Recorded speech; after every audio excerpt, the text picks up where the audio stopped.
Seems like the winter solstice has come early this year. I'm really glad you could all join us for this quite monumental set of events, actually, that are going to be taking place, as we mentioned in the last workshop. The activations that were scheduled to take place on December 21st are going to have to be expedited. They will be taking place between now and Monday. There is a lot of information to cover between now and then. There are 3 different points of activation. One will be on the beach tomorrow, and there will be a session before that to help us prepare and understand what that is about. And then there are 2 more activations, one on Sunday and one on Monday. So as far as activations go, it's pretty well loaded for every day. There's a lot of new information that has been brought to light since the last workshop, actually. So there will be a point in time, I believe probably Sunday, when we find out a bit more about the halls of records and the levels of the halls of records and the CDD plates, and also what are referred to as the Alhambra crystal discs, which are the higher level of the memory matrix records and the halls of records that go with those. So we'll be looking at some of the structure of the cosmea and what the cosmea is actually a part of, and through that we'll understand a little bit better where the frequencies that we're referring to as the Alhambra are coming from, so we understand what those councils are about. They're actually the highest level of the Mashayana Master Councils, and they came online kind of stealth, actually, back in August of 2011. August 8th, 2011 is when the Shield of Solomon was breached, and part of it began to run the Metatronic spiral. And at that point, it was interesting because we were able to pull the white-blue core out of that spiral, which meant we could still pull the shield back out. So at that time, because it had just occurred right before the workshop, the beloved said, we've made it out of the Metatronic spiral, the core did. And if the core made it out of the Metatronic spiral, then there was still the potentiality of pulling the rest of the shield back out of it. We have been working with that reality ever since that point, until they finally did in the last workshop explain what had occurred with the breach of the Shield of Solomon and what that means in relation to the Crystal River host mission and all of that. We will be looking more at some of the information. The last workshop, we ran out of time literally, where we had to be out of the room, so we had to go really fast on the last series of graphs that I could have spent several hours on. We will touch on some of the most important key aspects of that information and do it not at like speed 78 like the old records used to go, but at a rate of speed that you can probably understand what I'm saying. There's been some amazing activations that have taken place in much higher levels that have to do with a set of halls of records that are referred to as the halls of Cosmina. And to understand where the Cosmina fits in relation to the cosmea and those kind of things, there will be more structure explained as far as what the cosmea is a part of, how that sits together, so we understand what the Alhambra frequencies are and what we're working with. There's a lot of information too, that now that the information coming from the higher level Alhambra records is coming back in. When it came to when Voyagers was originally written and the translations were being taken from the Amenti plates, the CDD plates, part of those plates were directly connected to the halls of Amenti, which we know have completely fallen at this point. They were the organic Stargate system of this planet, and they did not make it through the power struggle drama between the fallen angelics and the Christics that have been going on since Atlantis here.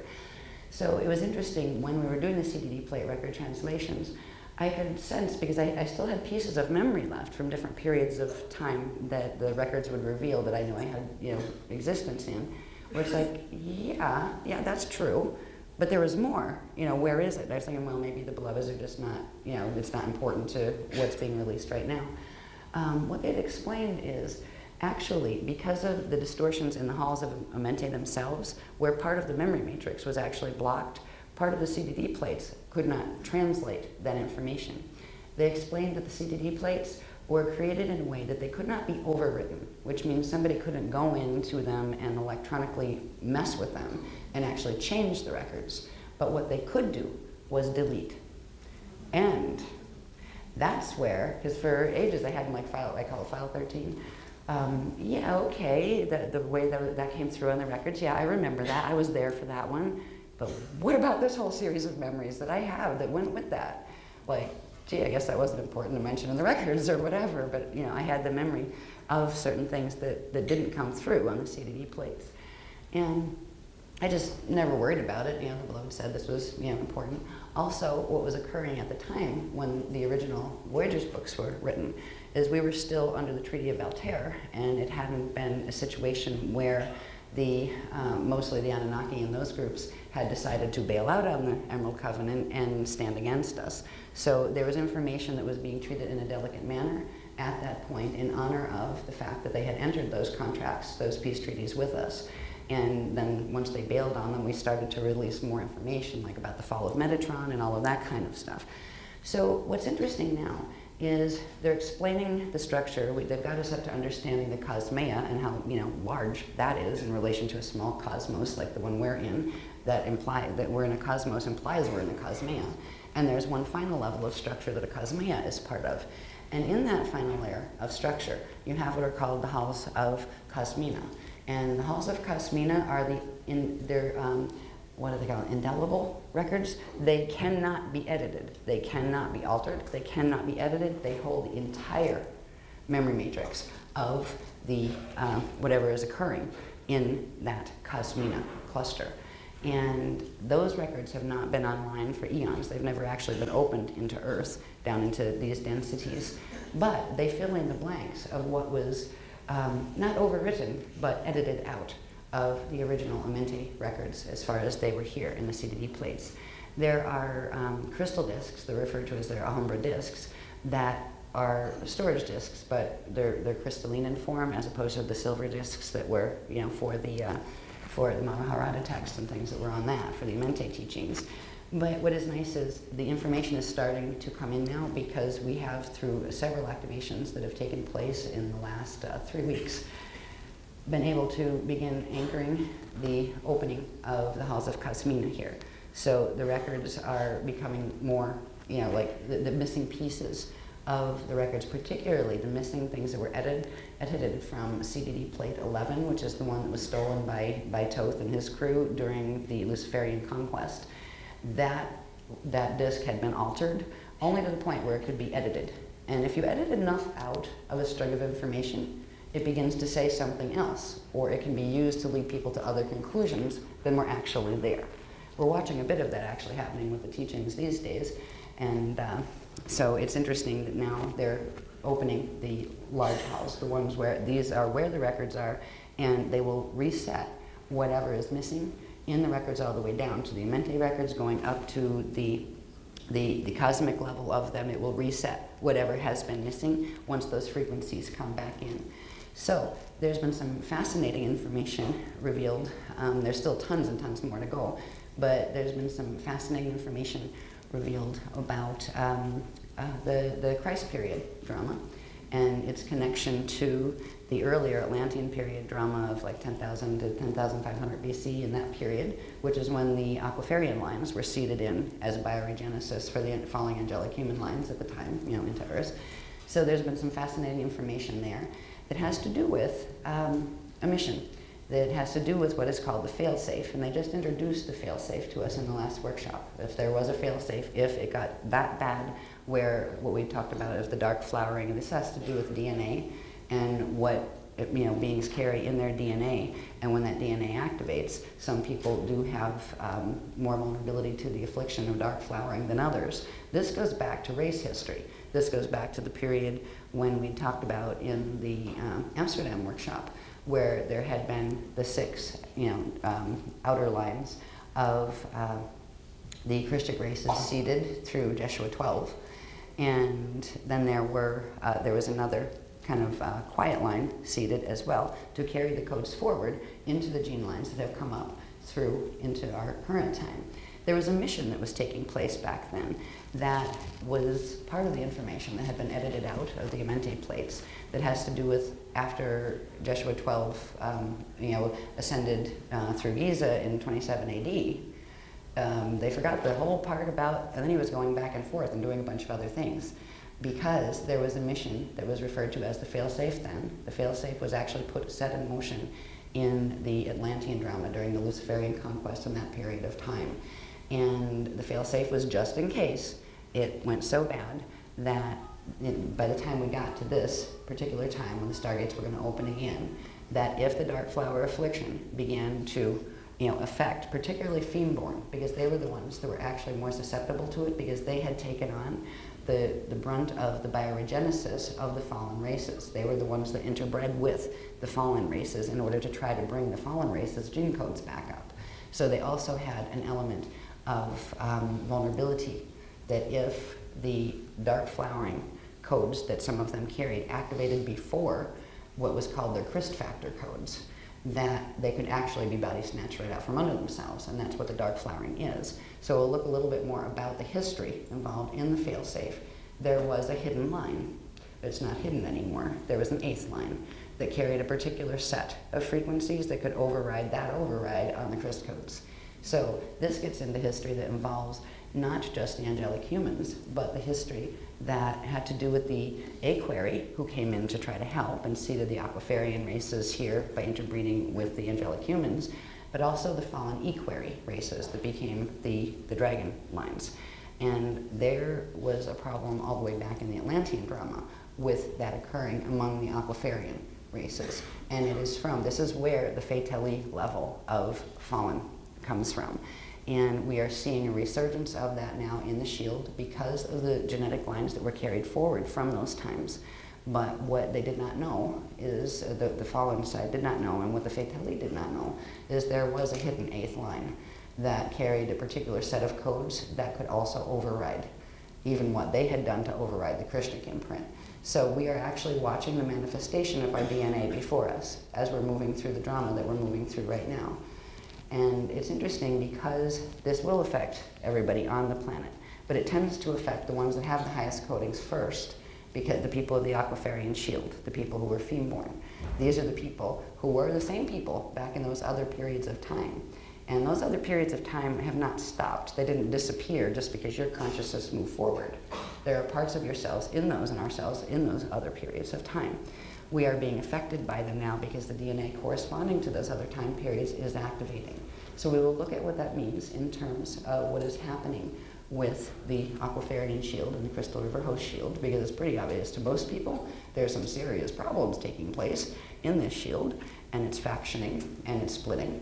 And we need to look at that and what is occurring, what can be done with that. And we will be doing, looking at some of that. But the most important thing is, with all of that happening, we're also moving into a situation where we have the solar Bado Ring 5 is releasing on the 27th. The Fatali, now that they are working with the general fallen angelic teams that have been messing here, and they have successfully anchored their reversed violet plasma ray, so now it is plasma war level, it is not just light wars level.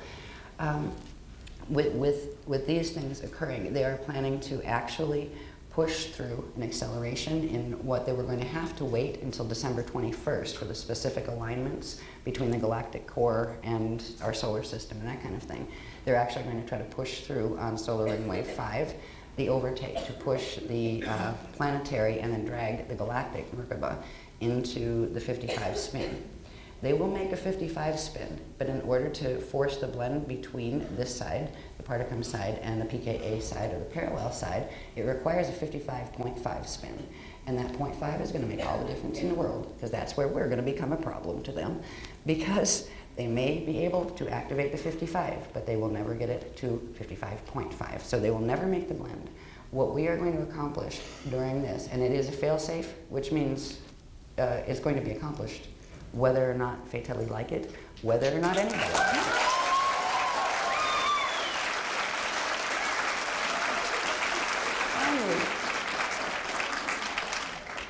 But with the success of what will take place during the activations and the grid work that we will be doing during this workshop period, is we will actually make it where they cannot open the gates to parallel to bring in their invasion force, because that is what they're planning to do.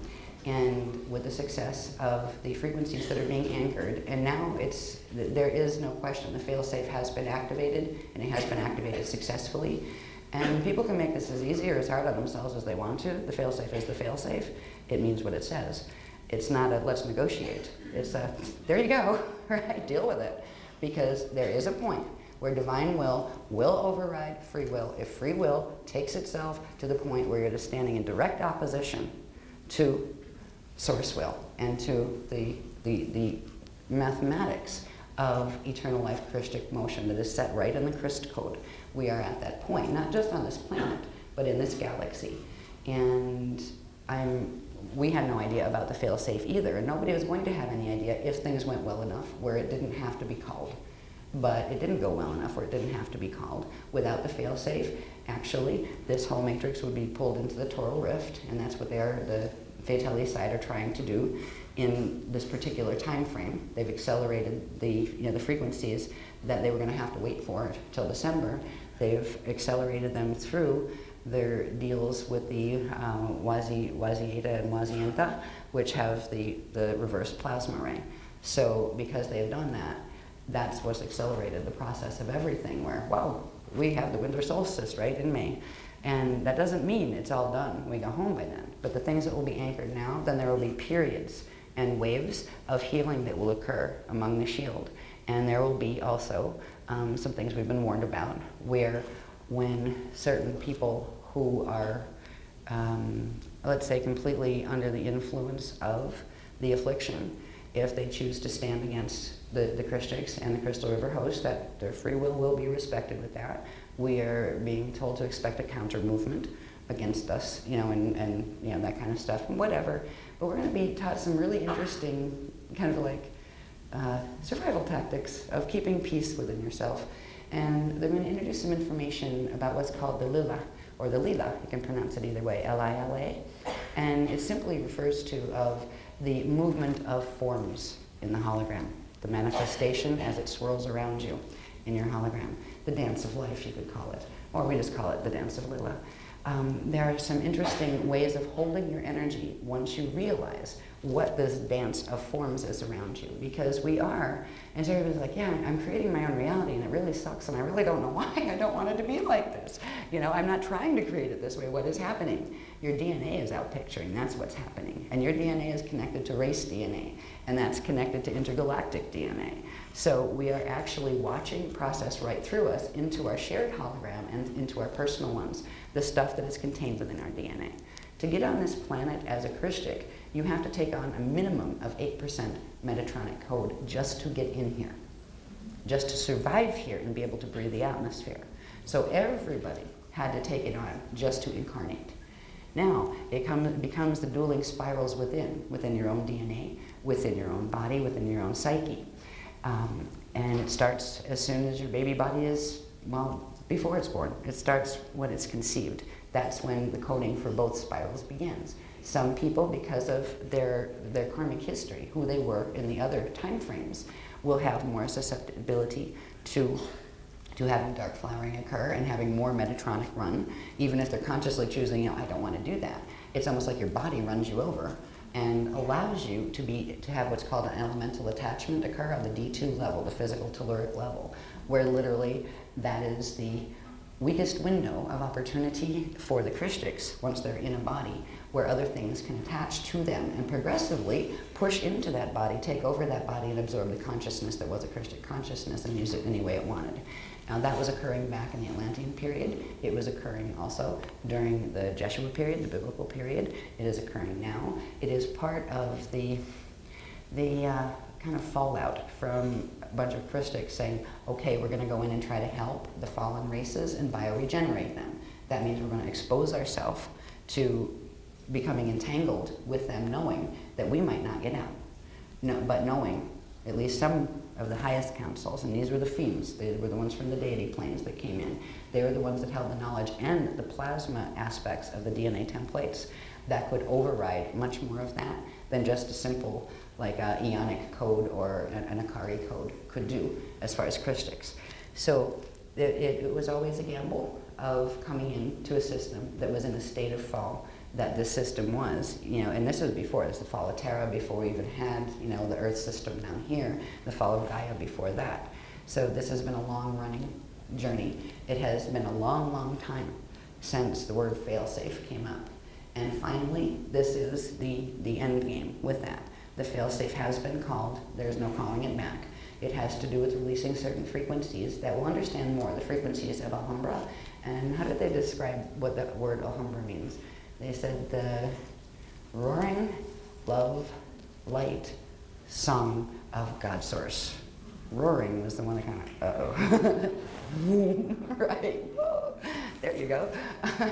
It is the reset, the big level one. And it was, the fact that we're at this point in the drama is actually good because it is referred to as the path of mercy. Because if things get so out of control with beings who are acting, especially, and one of the hardest things to tell between a full Christic and a full-on one that is working the opposite agenda is they look so much alike and they speak the same language and they speak the same words. But the frequency doesn't lie. Doesn't matter what lip service anybody gives. Your actions and your frequency are what will control what's happening in your Lila, in the dance of life around you. You can fake it until you make it, but if you're faking it, you're not gonna make it. And that's where we get into things like concepts of synocracy, for example, of the ideal of Christic governing and Christic interaction and power balance between people and those kind of things. And that is a beautiful objective to aim for. It's a little bit of a challenge when you're dealing with a bunch of quantum that are giving lip service and throwing the opposite frequency, and a bunch that are actually holding true Christic frequency. If you do total synocracy with that, you get a bunch of Christics completely walked over by those pretending to be Christics. And that really turns synocracy into something else completely. It turns it into a dictatorship run by the other side. And as far as the fallen sides.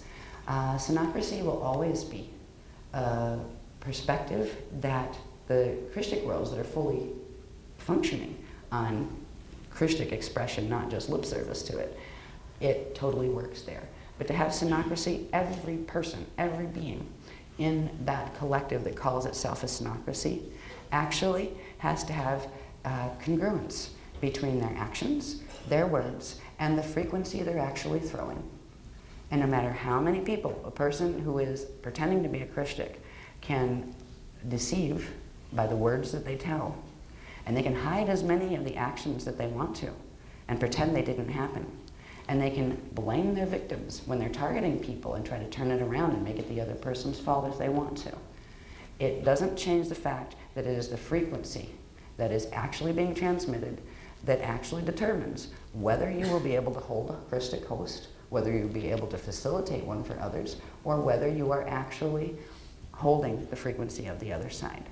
With the activations that will be taking place during this workshop, there will be the opportunity given through the Alhambra frequencies to everyone, regardless of what state they are in. If they desire to work with the Christic frequencies, there's a specific, especially in plasma war stance, which is what we are in at this point, there's a specific set of protocols that ensure the failsafe will work. And if there are people who don't like that, they're welcome to leave. There's plenty of other workshops on the planet. It's really, really up to the individual's free will choice what they want to do. But people that have succumbed to a fatally affliction, and we look at it as an affliction, the Christics look at it as an affliction. We all came from the same place originally. We are all children of God's source, and we are all precious and loved. But when certain beings go to a certain point of fall, which is like the point of no return, before they left, there were agreements made that the ones who didn't go there would bring them home, one way or the other. It is a path of mercy. It is a path of safety for all. And it is a path that we don't, if I decide I don't like the sound of this, well, good luck with that. It's not going to change the fact that that is the reality of how the Christ code operates. And if you just look at it even in its pure energy terms, there is a certain way the energy is handled this way. When this much energy is pushed that way, there is the counter push that brings it back into balance. And that is what the Alhambra code is. And it is the highest expression, actually, of the Christ code. So we're going to be looking at a little bit more about what that has to do with the structure of Cosmea and what frequencies are coming from where and what are the halls of Cosmina and why is it such a victory that finally we've been able to open them in this matrix, and not just for here. This is a victory for M31 as well, for the Andromeda Galaxy, because the Andromeda Galaxy was damaged way back when the Milky Way ended up falling as a fragment from that galaxy. So this is literally resetting the encryption of the entire, not just the history, but the encryption of the entire record, which means everything that ever birthed through here originally had an original encryption. It makes that original encryption available to every molecule, which also means to every person or animal or whatever, regardless of how distorted it might have become.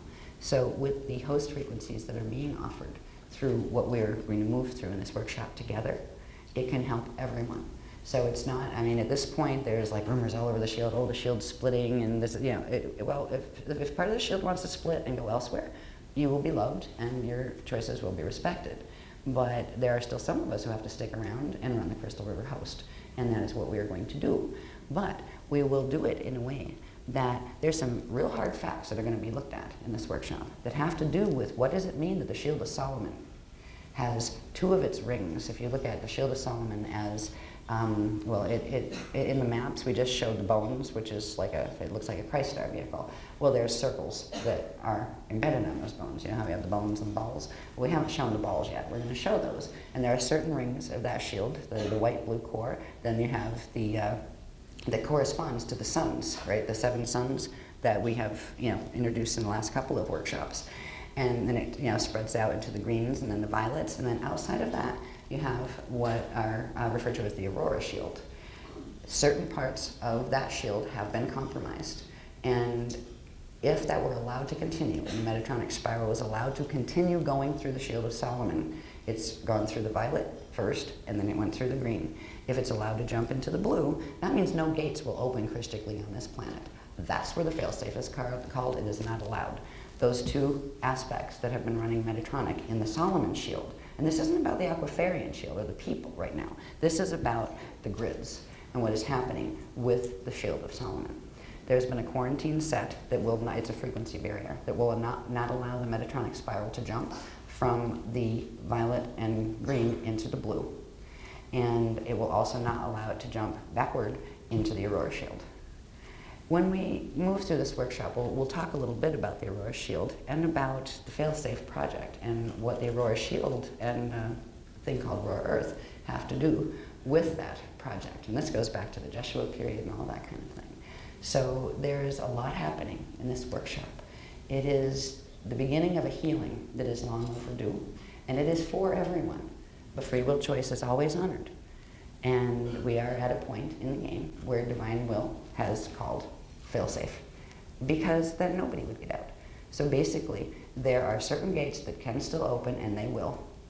If people want to come with the people who are coded to those gates and who can, assist in that, they are very welcome to do so, even if they happen to be part of the shields, that the violet or the green shields.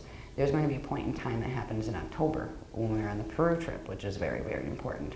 And if any trip is important for anybody that's on violet or green shield, it's going to be that one. Because the blue shield and the white-blue shield core will get our gates open. There's nothing that can be done to stop that at this point. The blue and the white-blue gates will run. They carry sub-frequencies of violet and green. If the violet and greens, who are not fully dark-flowered, want to continue with the Crystal River host, they need to be with us when we do that. And there's certain frequencies that will just try to anchor for them.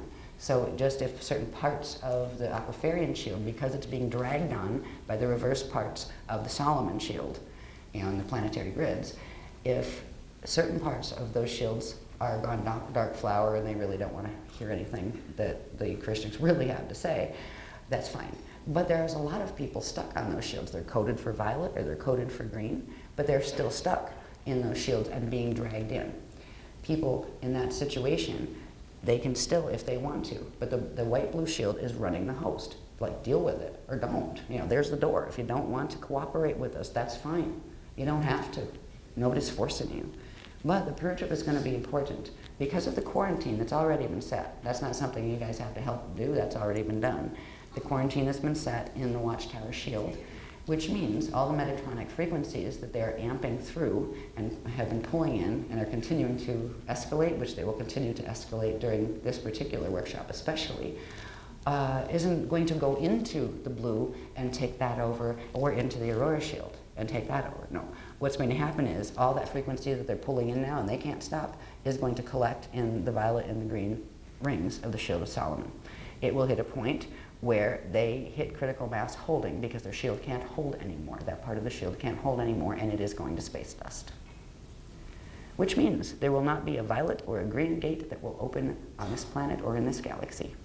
The only ones that can, violets and greens, that are people who are coded to that, DNA-wise, and who your whole spirit body matrix is coded to that, they can still get out through the subfrequencies of violet and green that are always carried in the white-blue shield. That's why the white-blue shield from Sun 1 has been the head of the failsafe. When it comes down to that, there is a captain to that ship, and that they are the Reyes, actually, that carry those frequencies, where they carry the frequencies of everything, all the suns that came out of them.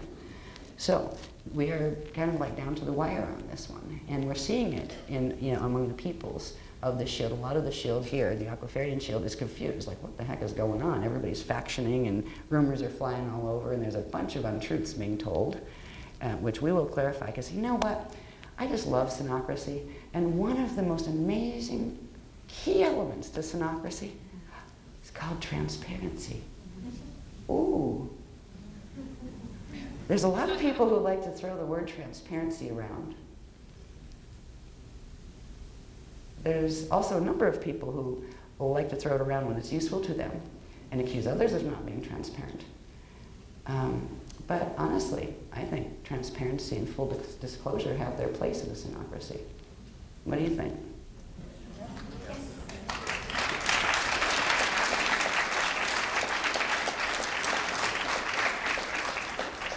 So we'll be looking at that during this workshop.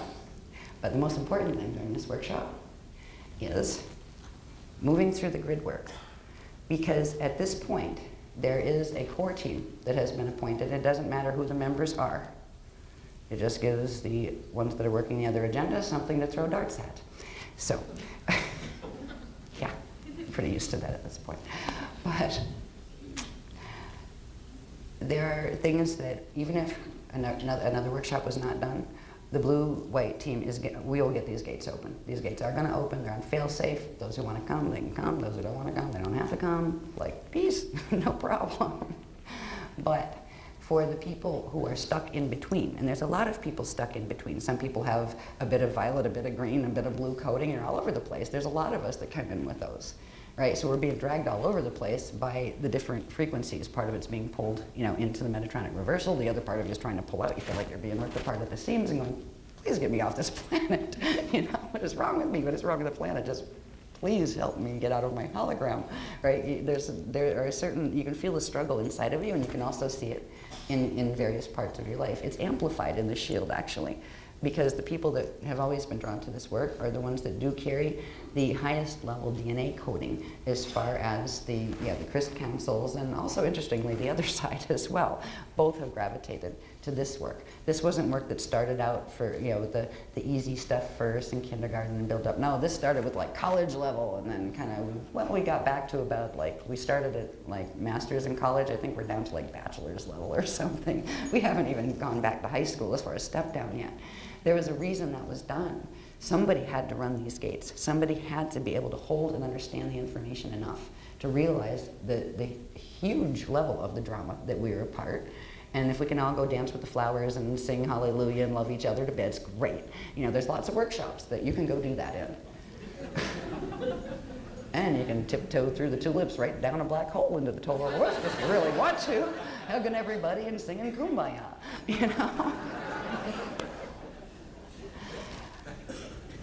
The people that show up at these workshops, and people come and go over the years. Some have stayed, some have gone and then disappeared and then come back. Some have gone and never come back. It's always been, we'll just speak to whoever's here. But it's always a calling. There's a DNA calling. When we are sending a broadcast of frequency out, There is something in people's DNA that responded to that calling, and somehow you ended up here. Even if it had to do with a friend of a friend of a friend was going, and somehow you ended up getting dragged along to this weird workshop with these strange people. There are some people who come to the first workshop that way, right? Why am I here? You know, can I go pace out in the lobby till you're done, you know, to your friend or whatever? But it has something to do with, well, your friend has something to do with being encoded in your DNA, or that friend wouldn't be in your hologram. And obviously the workshop information was encoded in your friend's DNA, so it has something to do with you as well. We are actually watching the out picture of what is contained within our DNA, and our DNA is based on our morphogenetic field template. And that is based on everything from our Rasha body to our spirit body to our light body to our sound body structure, and our matter body, of course. So we are in the process of making the first, they just gave me a really funny image of, you know, the first moonwalk pictures that they sent back in the 60s or whatever, you know, for mankind, and the whole, and you see the guy in a spacesuit, right, popping out. They just showed me that we are making our first big step in sonocracy during this workshop. And we will talk about what it is, what it isn't, and how does it apply in the middle of a war game, because this is a war game, and it's not because the Christians want it to be. We are simply standing. But there are things that need to be looked at in relation to lip service versus real service to the Christ. And who do you think you're kidding? You're just kidding yourself if you're actually playing that game. There are things you can do that can help sort that out within yourself to realize, you know, which part of me is acting that way, which part of me is acting this way, and having enough humility within yourself to say, you know what, if the good part of me wants to really stay there, it needs to look at this and work with this. There are people who care about you. There are people who love you. There are civilizations that are free from this kind of nonsense, that run complete synocracies because everybody is healed from this kind of nonsense. One of the big things that's going on in this workshop, actually, during this period of time, because the Fatali have pushed the envelope a bit and accelerated what we would have had till December to prepare for, is it has to do with what we talked about, the toral rift, which is this space-time distortion, very large distortion system that was set back and started in the Atlantean period. The whole precession of the equinoxes and all those grid manipulations were all keyed in to get it to the point where when we hit this Stargate opening cycle, they would be able to drag this whole system, and not just our solar system, but this whole galaxy into the toral rift. That is what they're going to try to do, starting with this time period. And we are going to stand and meet them with that challenge. We are going to activate the mirror in the skies, which will bounce part of their frequency that they're throwing in back at them. And so it can't come in and accelerate the planetary grid speed. Actually, it's when we talk about BPR, we've talked about it in terms of probabilities and things. But what we've recently learned is when we talk about the 55 spin on the Death Star Merkaba, that also has to do with the BPR of like the planetary core and the planetary seed atom and those kind of things. In order for them to drag this into this system, into the toral rift, where once it's dragged in and locked in, it can't be pulled out. It will eventually have its space dust return or keep feeding on other things. And it's reached a point where it's fed so much on other things that it's gotten so large, it won't be allowed to continue. And that's where the failsafe comes in. So we are actually going to, because the Fatali are opening the time wave between certain key periods in space-time, we're literally going trans-time. There's a wave that they are opening that goes back into the Atlantean periods, goes forward through the biblical period, comes to here, and also goes into a future set of timelines where they have succeeded in pulling this system into the toral rift. What they won't succeed in doing is pulling this full galaxy into the toral rift, but they got a good portion of it in those probabilities that are in the future. But they are space-time. You probably have incarnates there, future incarnates, that where your consciousness would go after it left this body, if you have a body with you, that kind of thing. There's also a place, and it's really funny because this is where, and I used to think, where exactly is that? That they used to take me when I was quite young, the Center for Advancement of Interdimensional Communication, in I think it's 6530 AD, on Earth, median Earth, which is Ascension Earth. That's the next step, where you go, from here through Aurora Earth and back out to median Earth. We are opening that timeline because they're opening the other.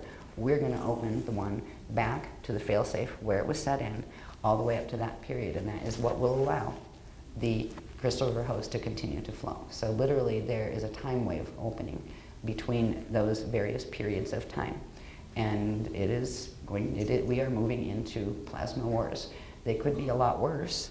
Back in seeding 1, as it was described in the Voyagers books, we just simply described it as the electric wars. There's a lot more to that than electricity. There was plasma, because we didn't have a failsafe then, because it has to build to a certain point, and the first set of themes that come through from the deity planes, they aren't born in with a failsafe yet. You have to build up in the gene codes the ability to hold failsafe in the gene code on the planet in order to anchor the frequencies of the failsafe. In seeding 1, we didn't have that on the ground. And what we did have were electric wars. And what they were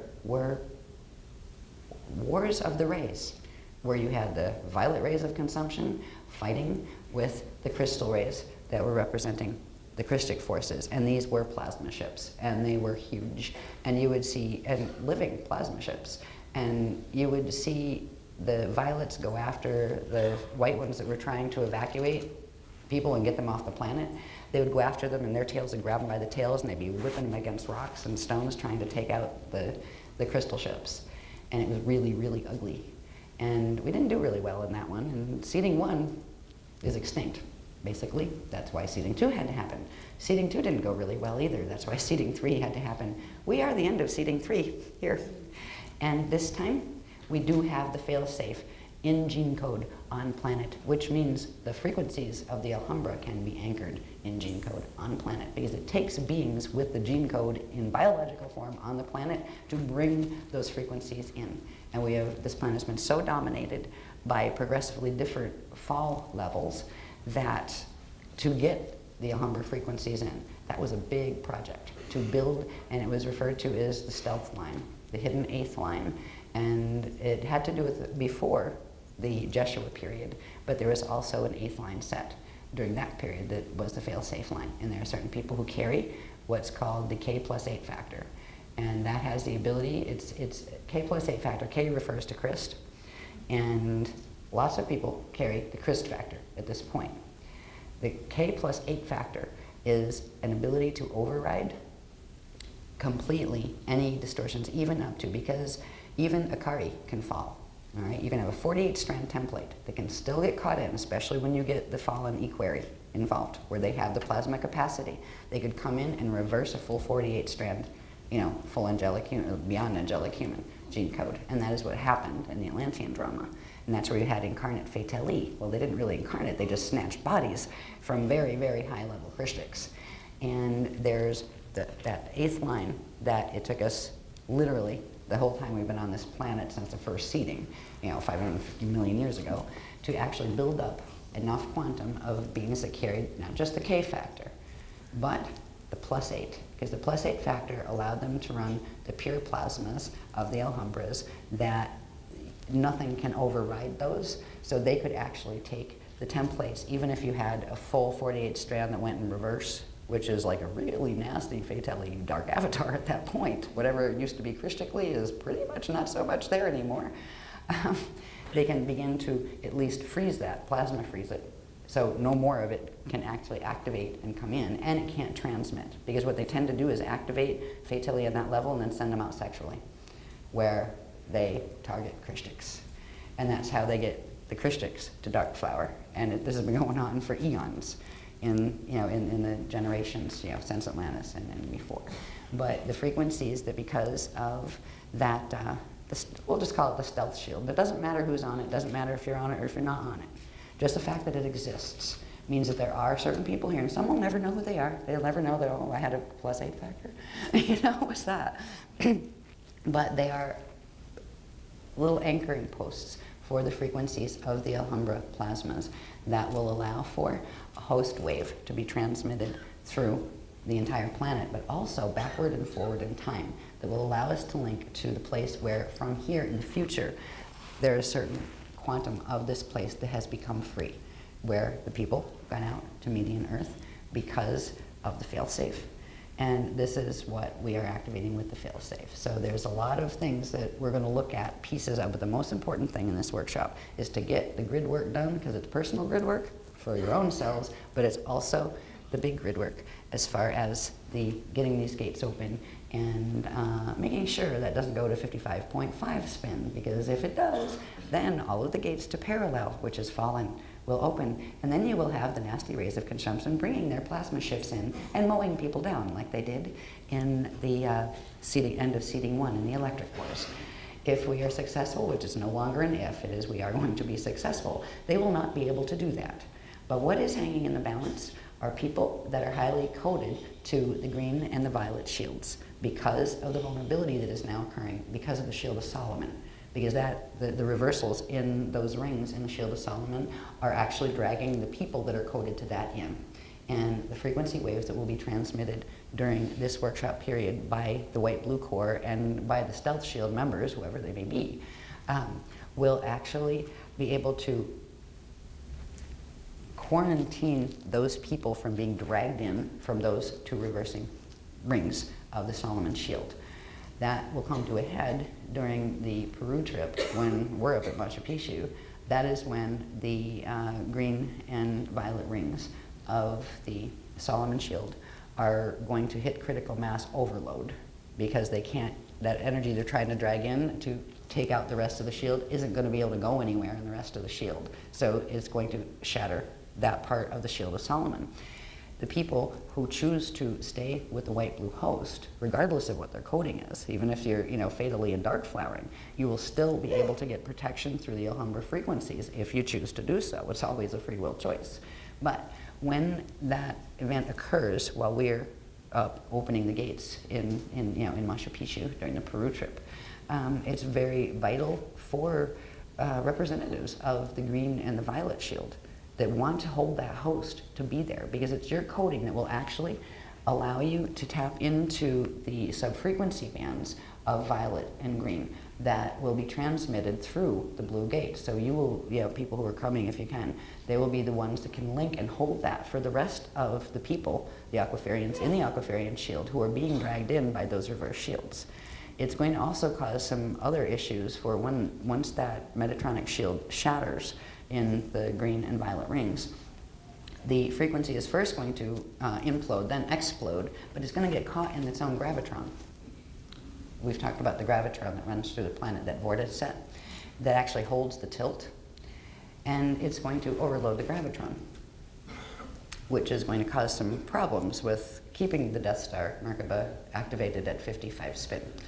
Now, there's a protection in the white-blue frequencies that are being transmitted through the Alhambra host that will give protection to the templates of people who are keyed to those rings in the Solomon shield. Because otherwise, when that shield shatters, it's not going to shatter your shield, but it's going to send chaotic energy through it. So it's going to be very difficult for the people who are coded to those shields to stay stable at all, whether they're fully fatally at this point or whether they're the other. You'll find your bodies may start getting sick out from under you. You may find you feel like you're losing your mind, because there will be chaotic frequencies that are set free once those 2 reversed rings in the Solomon shield, do their explosion thing, space dust thing. There won't be a coherent shield that your DNA is coding to anymore. So it will start picking up all sorts of fragments of stuff all over the place. It will give elemental attachments all over the place. And that is why the beloveds are offering it doesn't matter what side anybody is choosing to be on, but once these larger events take place, even if you're the most militant fatally and want to be that way and forget the Christics, that we'd rather pretend we're Christics and just run it our way, if you're really, really, there are some beings that are really, really, that's really how they feel about it. They're entitled to feel that way. But they're still going to be dealing with the fallout of what they created and the fact that, they were warned. We were all warned before we came into manifestation, before we took our first independent breaths from God's source. This is the Christ code. This is how it works. Divine will allows for the Christ code, which allows for free will. If free will tries to override energetically divine will, there is a point where simply energetically, it's not God just points a finger at you and says you've been bad and now you're space dust. No, it's we all had to play by the same rules. This is how the mathematics of creation work. This is how quantums balance with each other, and this is what, the Chris code, is what allows for eternal life creation. If we were allowed to go off on tangents and say, we decide we don't like God, so forget all of that, we're going to recreate the cosmos. If we were allowed to do that, and there wasn't a stop point, zero tolerance level, where, okay, you push that so far, it's just going to take out the whole creation, well then the whole concept of an eternal life first creation would be a lie. Because there wouldn't be anything like eternal life. It would mean it was all expendable. But that isn't the nature of God's source, and it isn't the nature of the Chris code. But at this point, with the failsafe being called in this cosmos, it's not just on this planet, it's in this galaxy, it's also in M31, it's also in the cosmea level. So this is something, this is a healing that's been not just in the systems we're aware of, long overdue for many of us, like get it over with already, right? Like how far, how much, where is that point of zero tolerance? How much will the Chris code, will God's source tolerate before you hit the enough is enough point? How much suffering will be allowed to happen at the hands of free will gone amok? How much of this, well, we're finding out. There is a point where enough is enough. But this is not just about this galaxy in M31. It's also about any other false systems that are in the entire Cosmea cluster that we're a part of that are having similar issues. There are some. There's not a lot. It's not this is the exception, not the rule, as far as general manifestations, which is nice to know that no, it's not always like this. And in fact, most of creation isn't like this. Most of creation works very well with synocracy and with everyone having their connection to source and cognition and knowing what that means. It's only these rare systems that really push how far can you push free will before it comes back like a rubber band and smacks you in the face. That's what's happening with those who have pushed it that far. So this is a healing throughout the cosmea, because those frequencies, in order to get them here, into this system that is hitting its 0 point, where it will either go completely, it would either go completely fall into the toral rift, but that would drag others with it, and that's where the 0 point was hit. But there's a bunch of other systems that are in the cosmea that once these frequencies are released, they will also run through those systems. So it will be a clearing, a house cleaning, all the way through. And beings that are so far gone that the only thing they remember how to do is stand against the Christ, they will find that they are loved enough that they will be brought home too. The deal was, you fall that bad, we love you, you love us, we all start out loving each other because we are all family coming from the same God source. If you get that lost and missing in action, the Chris code itself will bring you home, but will remember you enough to help too. So it's not about pointing fingers or about this set of people are fallen or whatever. If that happens, and that needs to be called, if there are certain people who are under an affliction and it is affecting their judgment, and that judgment affects other people, and that's what's been happening actually in this shield, where certain people are saying one thing and doing very different things than what they're actually saying they're doing, and certain manipulations being done. When it gets to that point, you can't reason with a person who has lost the ability to Christically reason because their mind is being distorted and their judgment's being distorted by a fatality affliction. There's a certain point where you engage in a different way with people in that position. You still try to help them, but you're not helping them by allowing them to drag you in to VV games, allowing them to drag you in to endless conversations where they're twisting stuff and you're constantly trying to say, no, but I said this, not that. There is a point where there's something called moving yourself into the eye of the Lila. If you look at the Lila, the dance of forms around us that manifest around us individually and as collectives, and you look at that as kind of like a tornado. At the eye of the storm, there is the calm. And the frequencies that they are going to be running during this workshop have to do with moving from being dragged around by the whipping winds of the Lila and moving yourself into the calm at the eye of the storm, where this amazing vertical pillar comes.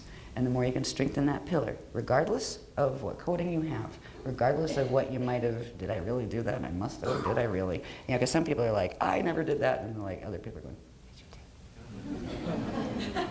Yes, you did. Or, I have a picture, right? Or a tape, or whatever. So it's kind of like, there was a neat little thing that they started, and I'll probably pull it out, because it actually was the beginning of a response to an email that someone had sent me that was a bit, where the beloved said, maybe we'll answer that one. Like officially from the Alhambra Magisterial Councils, I believe they called them. I had to look up the words. What's that? Oh, they're the ones that actually enforce the laws. Uh-oh. Oh, that's what the Alhambra councils are. Oh, and they went into this lovely little just bit about the Lila in the dance, and about frequency, and about, I'll pull that out of the email, but it was very interesting, because it basically comes down to what you are sending out frequency-wise, you will get back in your Lila. And there are ways you can position yourself in relation to that, where you can stay in the calm at the center of the storm, or you can be part of the storm.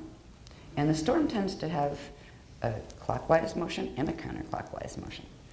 And when it gets to end games, they tend to be crashing into each other constantly, which is constantly tension, constantly back and forth, pulling at each other, because they're vying for who's controlling the storm. And the point is, the storm is controlling the storm. Neither side trying to control the storm is actually controlling the storm of the manifestation that is flying at high speed around us. So they're going to teach us some things about the beginning of finding a synocracy, is finding it within yourself. And the first part of that is getting yourself in the eye of the storm, where you can find clarity. And that might not come in an instant, like, aha, now I get it, now I can be perfect. There's something called impeccability. It's a very specific thing energetically. The impeccability point is when you are no longer running any Metatronic code, but you are still able to live on a planet like this. It has to do with certain frequencies and clearings that have to take place all the way down your 15-dimensional anatomy, including your atomic structure. And you can, like, drink green tea until you turn green. You can refuse to eat food. You can turn your nose up at people who smoke or drink beer or whatever, and call yourself impeccable. Good luck with that. You'll impress yourself anyway, but that does not mean at all that you are actually holding what the reality and energy of impeccability is about. That is about literally bringing any Metatronic reversals in your DNA, in any level of your body structure, back into Christic alignment. And you know what? There are some people in other places who, if they came here, they'd have a cigarette too, even if they were impeccable. Just because a person smokes a cigarette, or just because a person has a beer, or just because a person loves pot roast. You know? Yeah, pot roast beef, right? Does not mean they are an anti-Christic being. And just because other people like to float around, dance with daisies, drink their green tea, and only eat live food that's green, and would never eat anything with a face, that does not necessarily mean you are being impeccable. All right, so it's really about what the frequency is about. At some point, we will look a little bit more at about just like synocracy is a cherished reality to aim for, embodying. So is impeccability. You need to start wherever you are. And don't beat up on yourself like good luck. Nobody's impeccable down here yet. But if impeccable means purging out and reversing the reversals so you don't have reversals anymore. Now this is a real challenge if you're dark flowering. Don't let me mislead you to think it's a cakewalk. Because if you are in a situation where your lotus anatomy, lotus anatomy means you're fiend-born. All right, they have the light body lotuses that everybody has that level of their anatomy as far as angelic humans and that kind of thing. But to have the plasma body anatomy, that implies fiend-born. When you have fiend-born that have dark flowered, which means they're activating their plasma body structure on Metatronic reversal, that is a challenge because there literally is an elemental force that attaches at D2.5. And when I said D2.5, I mean D2, 6th subharmonic. There are 12 subharmonics in a dimensional band. So D2.5 is halfway to D3, which is 6th subharmonic of D2. That is where the body attachments happen. And There are literal consciousness that don't have bodies of their own, but are very interested in people's bodies here. They have been tracking for generations. So if you're having a dark flower issue now, it's because you had one before. And there's lots of people that are. And that can be, when we did the plasma freeze, that was the beginning to finally get the frequencies anchored, where we could at least do a plasma freeze where if, you know, the part of the shield that was starting to dark flower, at least it could be frozen there, where they couldn't push the percentages any higher. There was already a lot of saturation that was occurring within the shields. So for people that have been experiencing that, and it's kind of sad because a lot of times you'll be the last to know, where you really don't realize as the fatally is kind of moving your thought forms around and absorbing your thought forms and moving your emotional body around, where the person you might have been before the dark flowering seems to get lost and just absorbed by the new consciousness of the dark flower, which is the fatally that is coming in to be your Lord and Master, basically, and you. And that is what, if a person is allowed to fully dark flower, that is what happens. Whoever they were before, an attachment that went into full saturation, they just aren't that person anymore. They will use the persona, but as the fatality's agenda that is being run through the person. There are some people in that condition, and even the host options are even available to fatally who mean it. Like, who really do want to, okay, let's say, okay, I know I'm a fatally, I stole a body, all right. I'm tired of the game too, right? I want to get out of here, right? All right, I surrender, like, please just give me the host and let's fix this, right? It's like, whoop, caught with the hand in the cookie jar. Okay, I'll be nice now. Right, so there are some, you know, fatally collectives who are kind of like, uh-oh, we're busted, right? And that's okay, because the Christians aren't holding it against them. Just going like, really wish you didn't go there, because like we are going to stand. We're not going to go after you, but we will stand if you're trying to, you know, take out the Christian mission. Sorry, right? So the host extends to anyone who wants it. But if you're like you have, say, a certain saturation point, which means you weren't, say, an inborn fatally, but you have a percentage of saturation, maybe it's 30%. If it's 30% or under, it can actually be cleared, and the chakra system can be cleared enough where you could still get ascension potential back with the body. If it goes over 30%, there is no way to clear it. It can be contained, kind of like when you have diabetes or something. If you've got it, it tends to not ever go away. It can be managed. And over 30% saturation, it can be managed. If it goes into over 70%, that's pretty much, it's the fatally that you're knowing yourself as. And it can still be managed, but it's more difficult because there'll always be that inner conflict that a fatally carries. The fatally they came to be as the fallen equerry who had come in. They're actually the themes that came through the equerry and, you know, come in to assist in dramas that were taking place out here to try to help them, but got themselves entangled in those dramas to where at a certain point where you see so much suffering. And this is where I have compassion, really, for all of them, because what really drove fatalities to become fatalities is they lost faith in God's source because they saw so much suffering being allowed. They said, what kind of God's source would allow this? But there is a reason, and there always is the balance that brings it back, and there always is the path of mercy, and they forgot that. So they decided that they would just take it over and like help those trying to recreate the creation because they were ticked off at God because God didn't come down and say, no, you can't do that, right? So there was a common element with the fatally and the Christians. They both did believe very much in all of the things that, all of the virtues, but I'm using that in a broader sense, not in relation to the codes directly, but the virtues that are attributed to the Christ, you know, the love and the fairness and all of that. They both did share a deep passion for that. But the ones who ended up fallen equerry, that later became the fatally, were ones who kind of lost the plot with realizing there is a higher perspective of why it's allowed to go so far, but then there is a point where it is a 0 point, where zero tolerance applies, the fail-safes do come in, and it rebalances and resets, and everybody does go home. So it was getting caught up in the drama and in the emotion of the drama that created it's hard to think clearly in relation to this drama. And that's why relationship with Source comes first. Without that, it's just so easy to get swept up in the tides of the Lila, the dance of forms. And that's what's happened to many, many different collectives in very many different matrices. And that's what we're looking at in this one. So it's not that the Fatali were horrible, evil things created, anti-creations. They started out as Christics. Everybody started out as a Christic. God's source is Christic. And we all entered experience in manifestation with the same set of rules and understanding them at the time.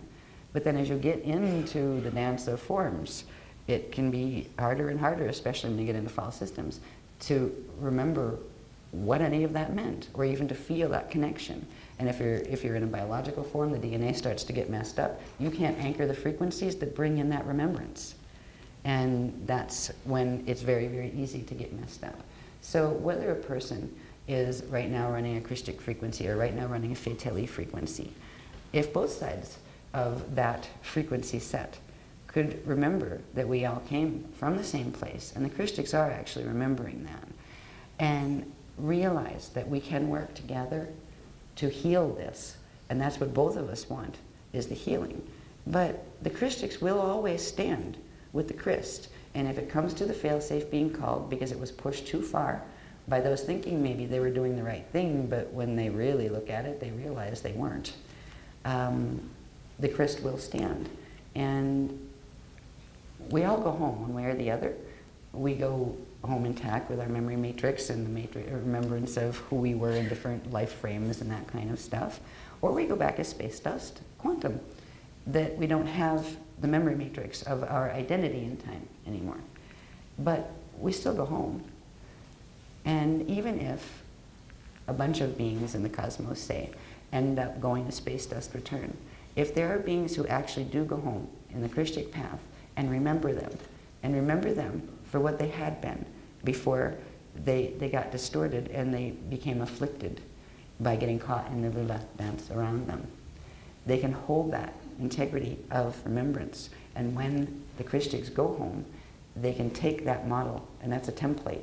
So when the others do come home, even if it's just as space dust consciousness, they will be able to find their original form again anyway. So they will get their memory matrix back as long as there's someone to bring it back for them. And that's part of what the Christics do for the ones who have gone into fall on in other planetary systems as well, not just here.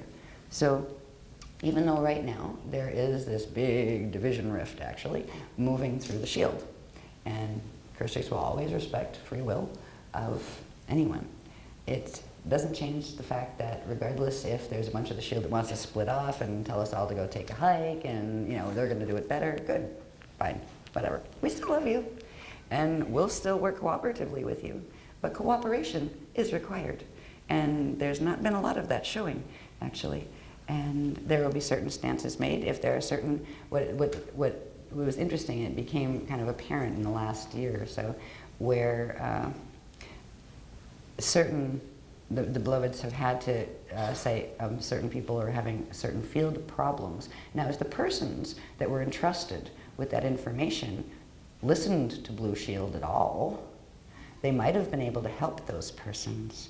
But instead, they ignored what Blue Shield was saying and kept just going and doing what they were wanting and not, whatever plans they were making, ignoring what was being said. I've been accused of witch hunting. Well, I guess I'm a Christic witch hunter. It's not about witch hunting. If a person is having a field problem and they're trying to get promoted to an access that will affect more people, where that problem can be spread, such as modalities such as the Cathara team. Some of that has been running through there. That is why in the last workshop they said ordinations are stopped, suspended till further notice, and so are any Cathara healing facilitation.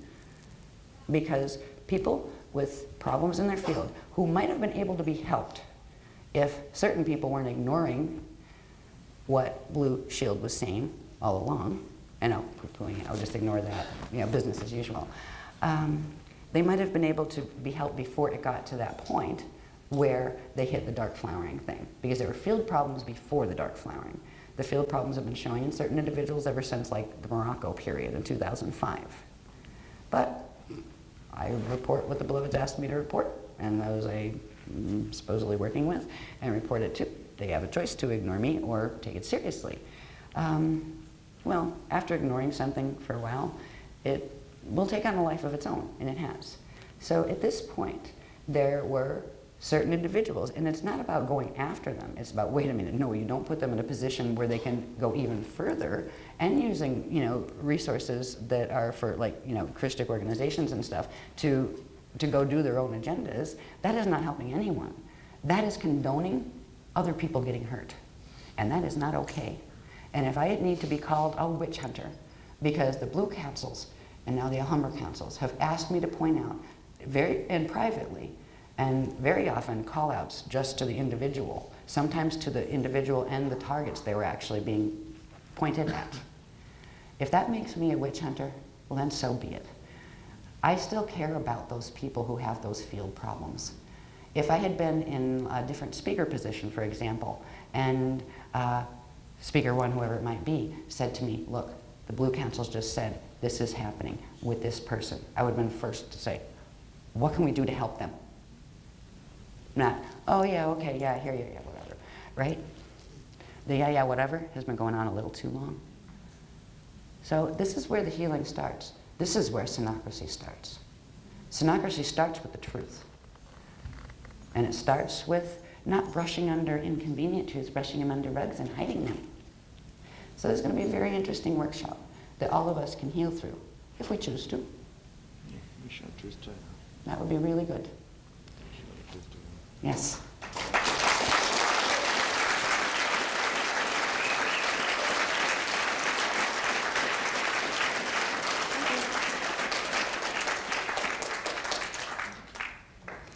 And for the little rumors that fly about, you know, Big Baddie Aisha, the witch hunter, for anybody who felt like I was witch hunting them, and I don't know who that is, because I wasn't witch hunting anybody. I was trying to point out that beloveds are saying, no, those persons, we need to help those persons. We can't just let that go and put the person in a position that has more authority and more power where they can actually do more damage to other people. That's not okay. That's not helping the person. It's not helping the other people who are going to be the, like, sitting ducks, you know, getting hit with the energy that these people are throwing.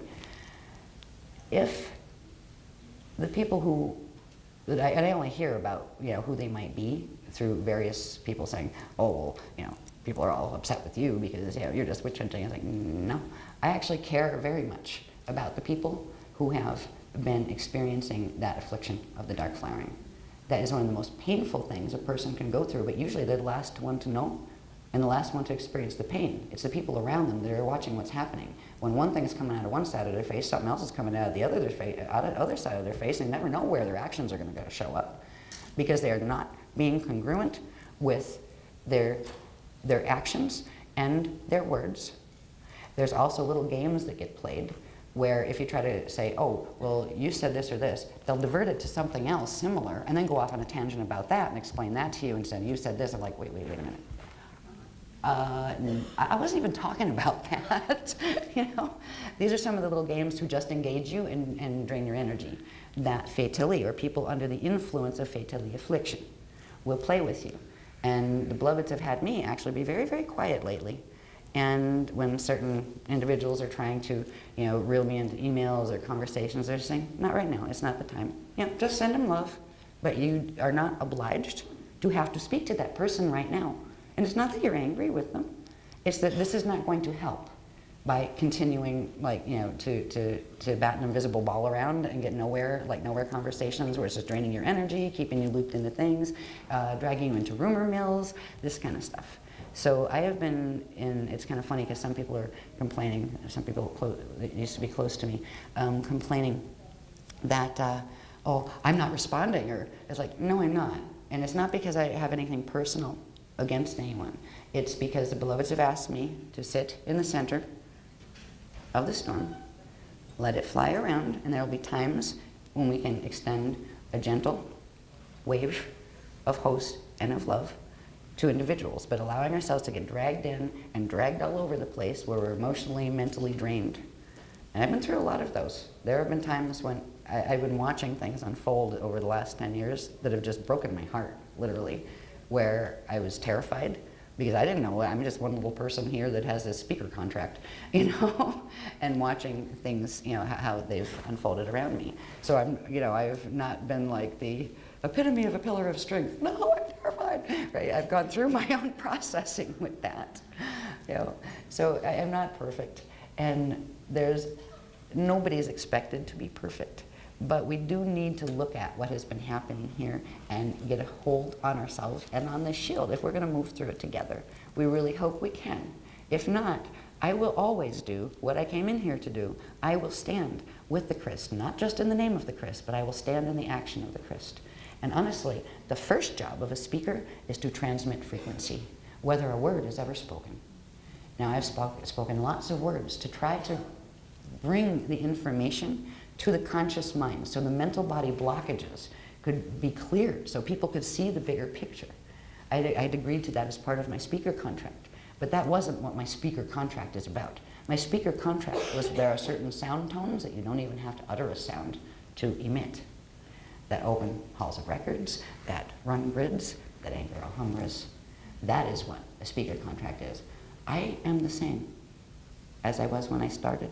I'm a bit more aware of things and a little weary, actually, of watching the craziness of the Lila float around and getting dragged around by it, but then having the beloveds drag me back to the center of the storm and patch me back together.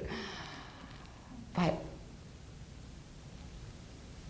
this work and what it means, the work, right, the freedom teachings, they're all about frequency and all about something that belongs to every one of us, which is the reality and frequency, not just in words, of our connection to God's source of eternal life, first creation. I will always stand with that. And if people want to start slander campaigns about me behind my back, which is what's been going on as well, they can do that. They can have fun with that if that makes them feel better. It's not changing anything. So if some people in the Shield feel that they don't resonate with me and they don't want to, that they'll listen to others and go that way, that's fine. That's respected. It doesn't change the fact that the information on how do you run gates during a plasma war, good luck with getting anybody else that's going to translate that for you. There's a reason why I was given this contract. And it's not important who I am. That's insignificant. It's what frequency that I can bring here for you. So whatever conflicts seem to be occurring within the Shield right now, you are all very loved. We are all from the same family, the family of God's source of eternal life, first creation. Maybe some of you are forgetting that, but we aren't. We'll not only give lip service to the concept of synocracy, we will show you what it means. And we'll also show you what it means in interesting situations where full-on synocracy requires every person in that synocracy to be actually running Christic frequency, not speaking Christic words and running the opposite. So there's a medium step. What do you do when you're in a body with you? That kind of thing. There's also a place, and it's really funny because this is where, and I used to think, where exactly is that?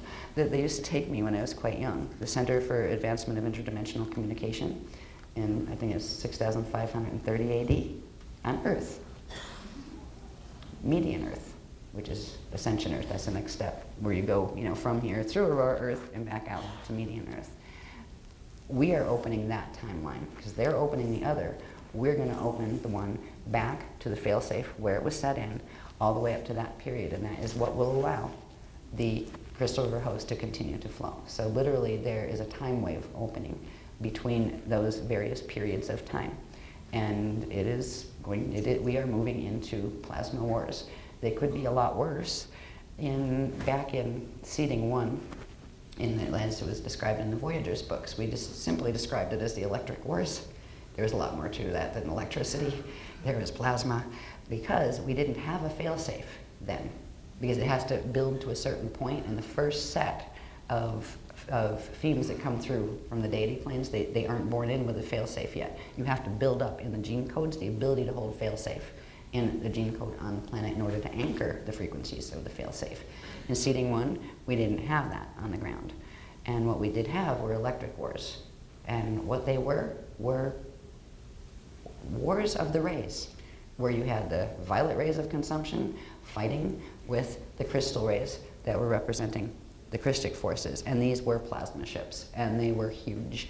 And you would see, and living plasma ships, and you would see the violets go after the white ones that were trying to evacuate people and get them off the planet. They would go after them, and their tails would grab them by the tails, and they'd be whipping them against rocks and stones trying to take out the crystal ships. And it was really, really ugly. And we didn't do really well in that one, and seeding 1 is extinct. Basically, that's why seeding 2 had to happen. Seeding 2 didn't go really well either. That's why seeding 3 had to happen. We are the end of seeding 3 here. And this time, we do have the fail-safe in gene code on planet, which means the frequencies of the Alhambra can be anchored in gene code on planet, because it takes beings with the gene code in biological form on the planet to bring those frequencies in. And this planet has been so dominated by progressively different fall levels that to get the Alhambra frequencies in, that was a big project to build, and it was referred to as the stealth line, the hidden 8th line. And it had to do with before the Jeshua period, but there was also an 8th line set during that period that was the fail-safe line. And there are certain people who carry what's called the K+8 factor. And that has the ability, it's K+8 factor. K refers to Christ, and lots of people carry the Christ factor at this point. The K+8 factor is an ability to override completely any distortions, even up to, because even Akari can fall. All right, you can have a 48-strand template that can still get caught in, especially when you get the fallen equerry involved, where they have the plasma capacity. They could come in and reverse a full 48-strand, full angelic human, beyond angelic human gene code. And that is what happened in the Atlantean drama. And that's where you had incarnate fatali. Well, they didn't really incarnate, they just snatched bodies from very, very high-level Christics. And there's that 8th line that it took us literally the whole time we've been on this planet since the first seeding, 550 million years ago, to actually build up enough quantum of beings that carried not just the K factor, but the +8, because the +8 factor allowed them to run the pure plasmas of the Alhambras that nothing can override those, so they could actually take the templates, even if you had a full 48 strand that went in reverse, which is like a really nasty fatality dark avatar at that point. Whatever used to be Christically is pretty much not so much there anymore. They can begin to at least freeze that, plasma freeze it, so no more of it can actually activate and come in, and it can't transmit, because what they tend to do is activate fatality at that level and then send them out sexually, where they target Christics. And that's how they get the Christics to dark flower. And this has been going on for eons in the generations, since Atlantis and before. But the frequencies that, because of that, we'll just call it the stealth shield. It doesn't matter who's on it, doesn't matter if you're on it or if you're not on it.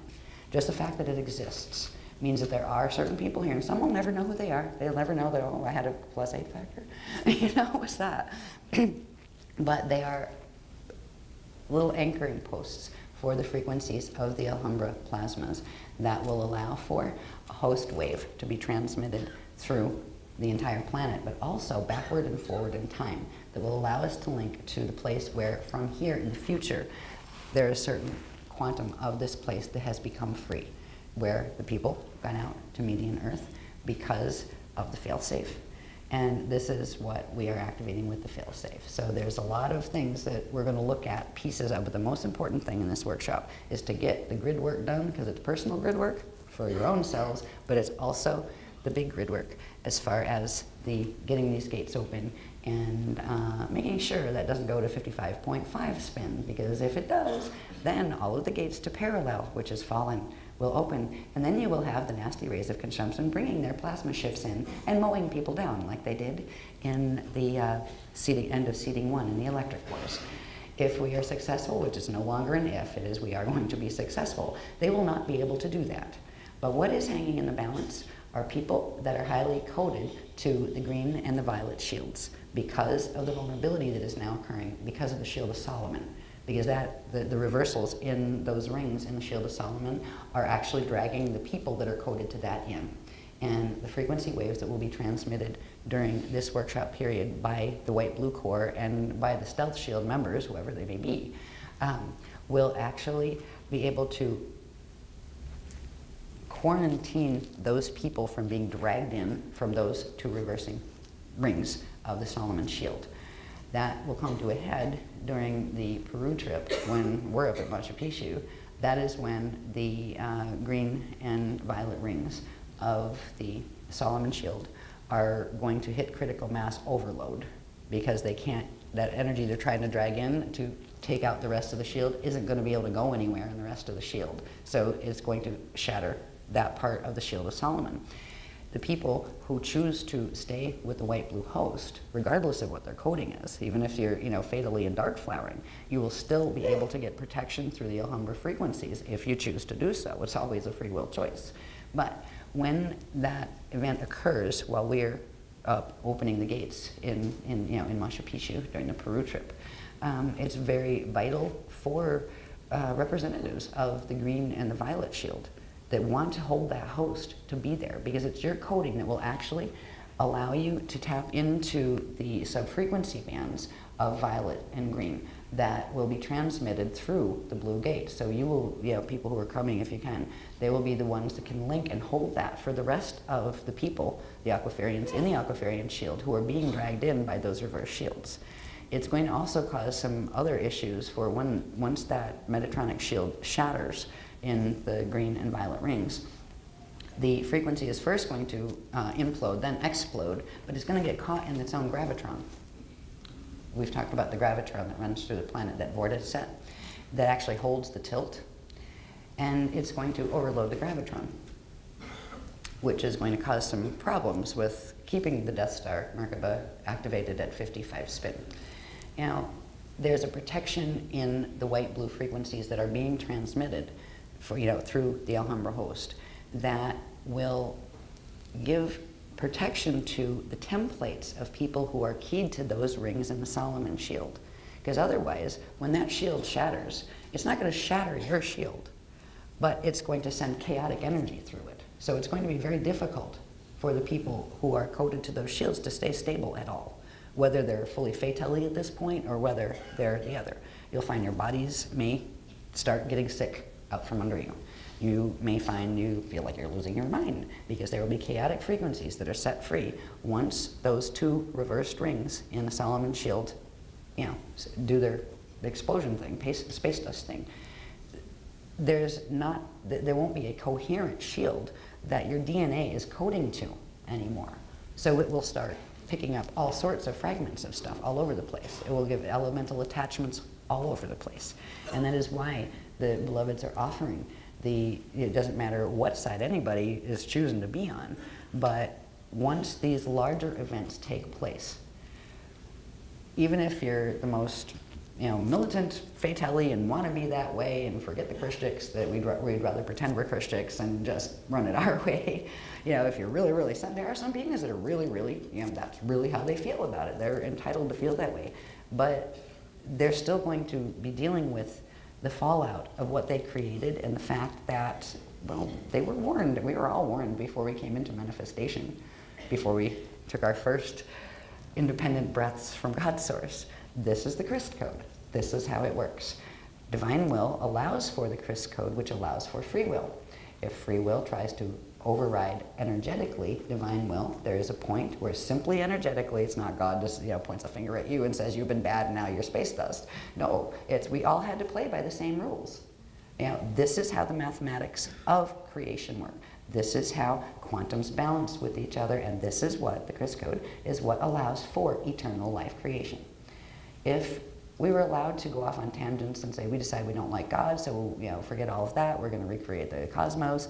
If we were allowed to do that and there wasn't a stop point, zero tolerance level, where, okay, you push that so far, it's just going to take out the whole creation, well then the whole concept of an eternal life first creation would be a lie. Because there wouldn't be anything like eternal life. it would mean it was all expendable. But that isn't the nature of God's source, and it isn't the nature of the Chris code. But at this point, with the failsafe being called in this cosmos, it's not just on this planet. It's in this galaxy. It's also in M31. It's also in the Cosmea level. So this is something. This is a healing that's been not just in the systems we're aware of, long overdue for many of us. Like, get it over with already, right? Like, how far? How much? Where is that point of zero tolerance? How much will the Chris code, will God's source tolerate before you hit the enough is enough point? You know, how much suffering will be allowed to happen at the hands of free will gone amok? How much of this? Yeah, well, we're finding out. There is a point where enough is enough. But this is not just about, you know, this galaxy in M31. It's also about any other fall systems that are in the entire Cosmea cluster that we're a part of that are having similar issues. There are some. There's not a lot. It's not this is the exception, not the rule, as far as general, you know, manifestations, which is nice to know that no, it's not always like this. And in fact, most of creation isn't like this. Most of creation works very well with synocracy and with everyone having their connection to, you know, to source and cognition and knowing what that means. It's only these rare systems that really push how far can you push free will before it comes back like a rubber band and smacks you in the face. That's what's happening with those who have pushed it that far.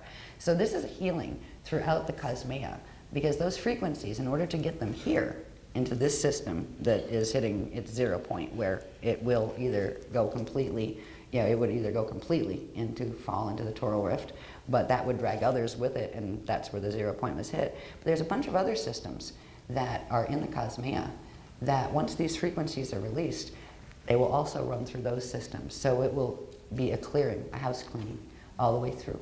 And beings that are so far gone that the only thing they remember how to do is stand against the Christ, they will find that they are loved enough that they will be brought home too. The deal was, you fall that bad, you know, we love you, you love us, we all start out loving each other because we are all family coming from the same God source. If you get that lost and missing in action, the Chris code itself will bring you home, but will remember you enough to help too.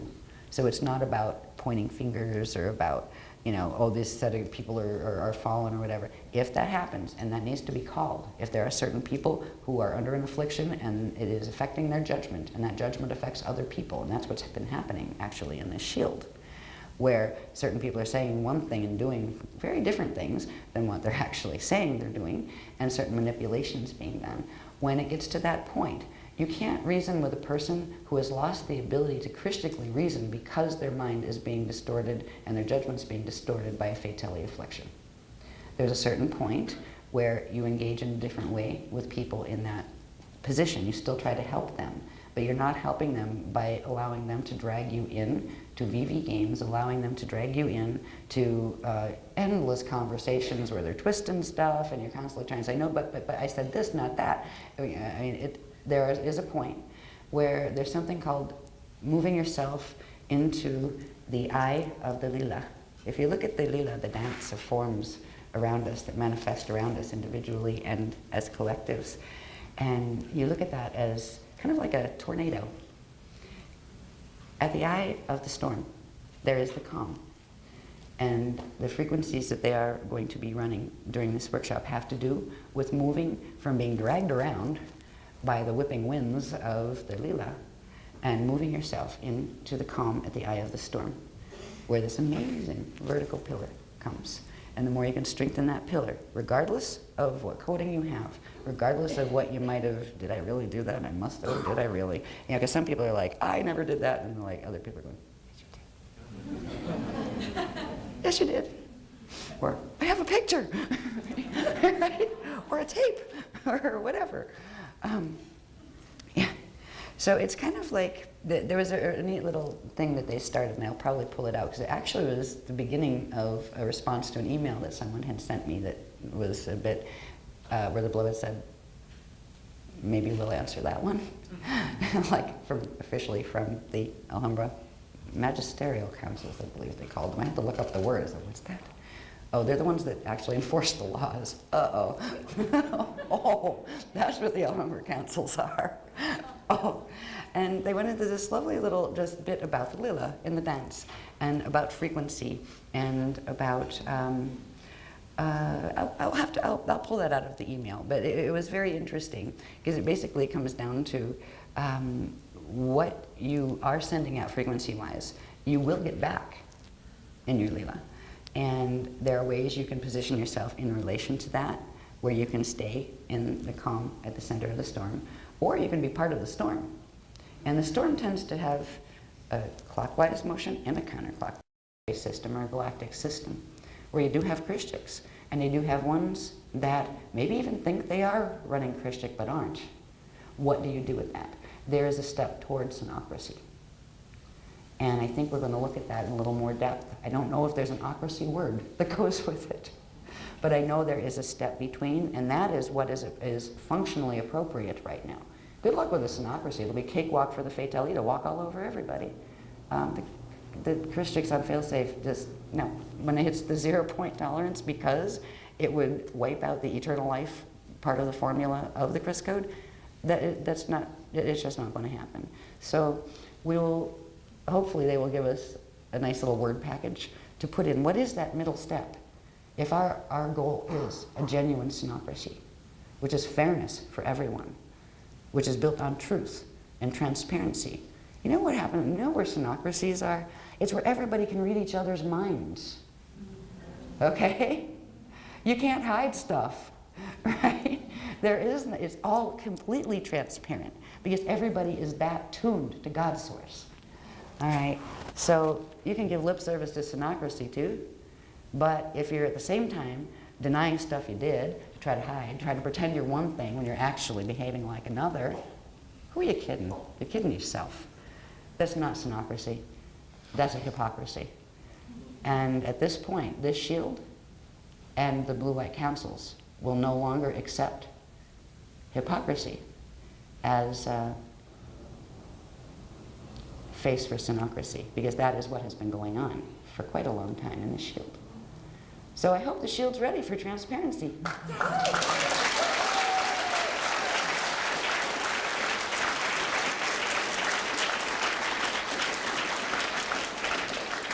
Because only through transparency is everybody's right, their God-given right to free will choice honored. Because if you are not told what is going on, if you are being told it's one thing when actually something else is going on, if it isn't transparent where you can at least make up your mind which side you stand on, you are being manipulated.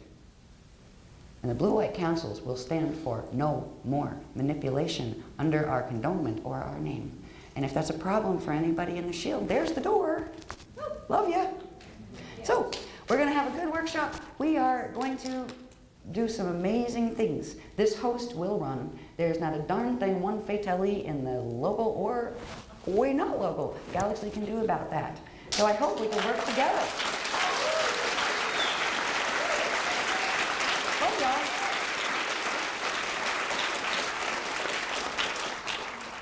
Because we have beach day tomorrow, which means first part of activations, which is going to be a stand, and a very interesting stand that's going to require, well, I do believe I will be in here by 1 o'clock because we have to go through some preliminary, okay, what's this stand about, right? Because they just forget.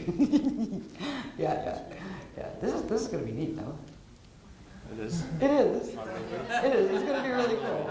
Yeah, it's going to be really cool. Yeah. As long as you give me a chance to clap.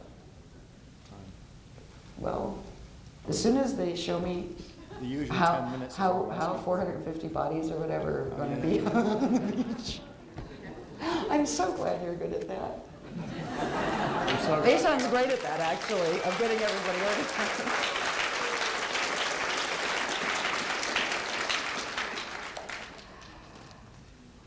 But I will be in. I would like to say 12. I will say 1.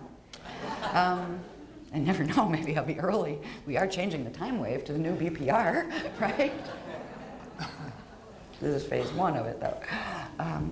But I am aiming to be in for 1. because there is a series of diagrams they've given me parts of. I don't have them finished yet, and I will get them to whatever stage of finished, enough to show different configurations of elemental command. We'll be introducing the fire command codes, because it's the last 3 that we haven't. And we'll also be introducing some of the disciplines, some of which go with the crystal command from before, some of which go with the fire command, and all of which are part of the Alhambra. And this has to do with what we just introduced in the last workshop, where we have that post field that is shaped like a ray. Oh, there's a lot more to this. And some of you may have been around a long time ago when we were doing the Merkaba training. And when we had to manually kickstart the Merkabas on the right spins. Spins. Spinning. Yeah.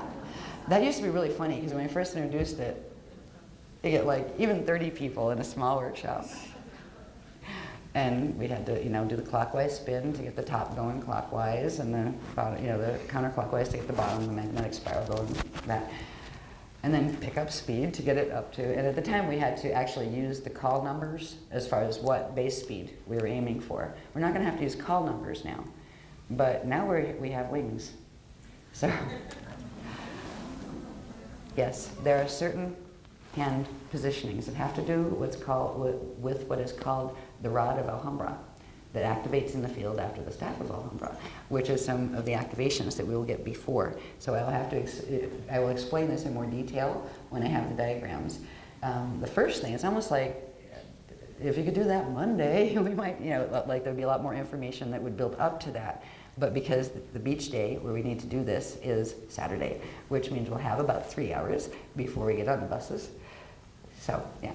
And how big a space? With arms outstretched for 450 almost people. It's 50%. Sandra said it's 50% more people than we've ever handled on the beach. Oh boy.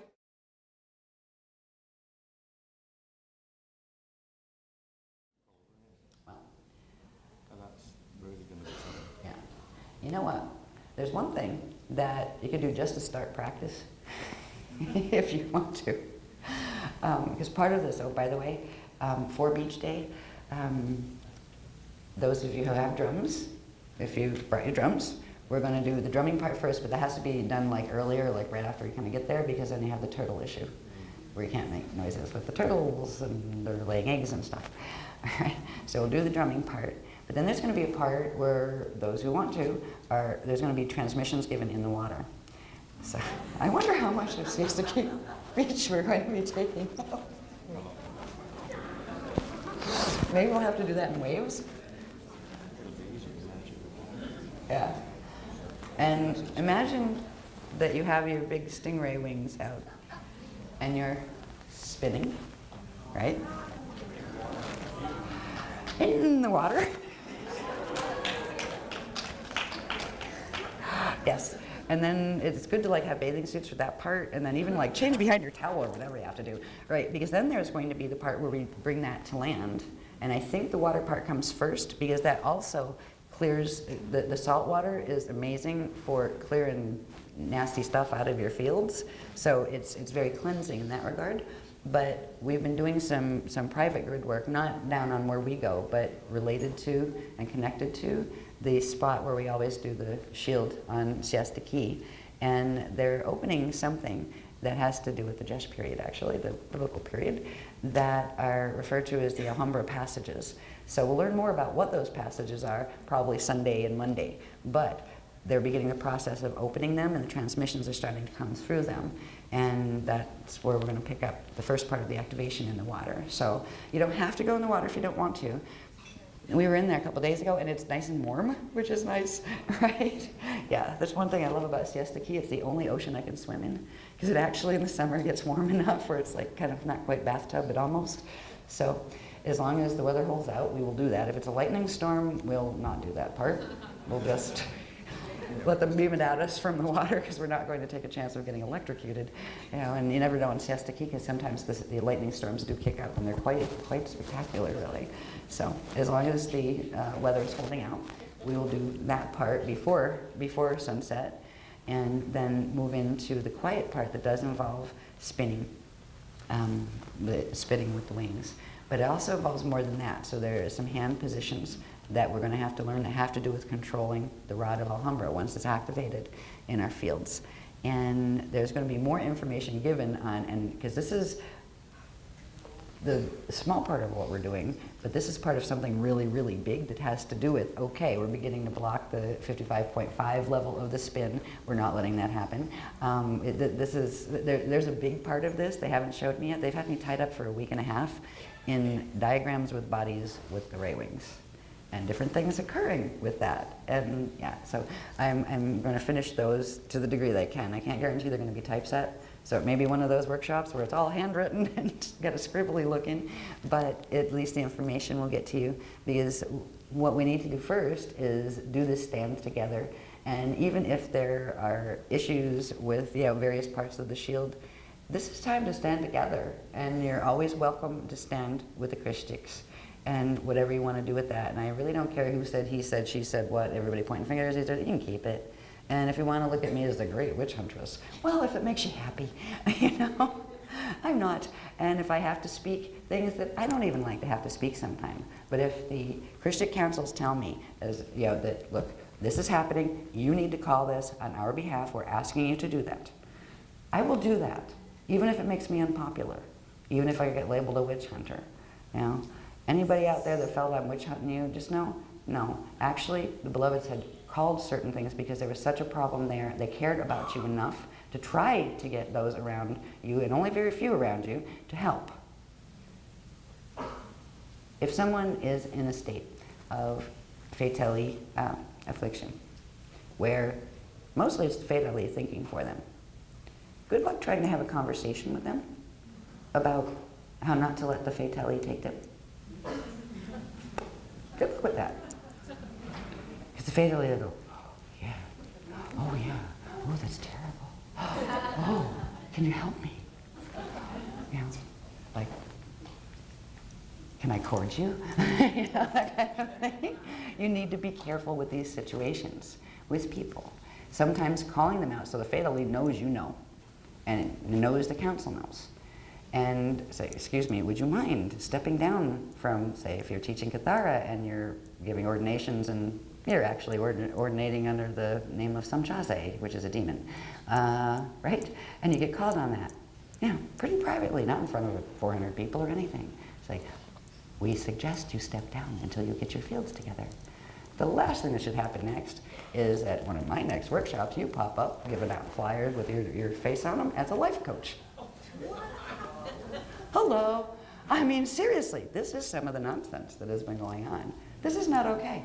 How long did certain people think this kind of backbiting nonsense was going to be allowed by the Christian councils? Jig's up on that one. This is the solstice, even though it's early, right? And we will begin with transparency, and that is the first step toward a synocracy, and all of that is the first step toward healing this shield and helping people in this shield and on this planet to get the frequency assistance they need to follow the path that they want to. Anybody that wants to follow the path that isn't the Christian, that is fine. You are still loved. You are still facing, the failsafe has been activated. That means certain things to all of us, frequency-wise, just like when we all came into the Matrix, right? Certain rules apply. They're energy rules, right? They apply to all of us. So it's completely fair, right?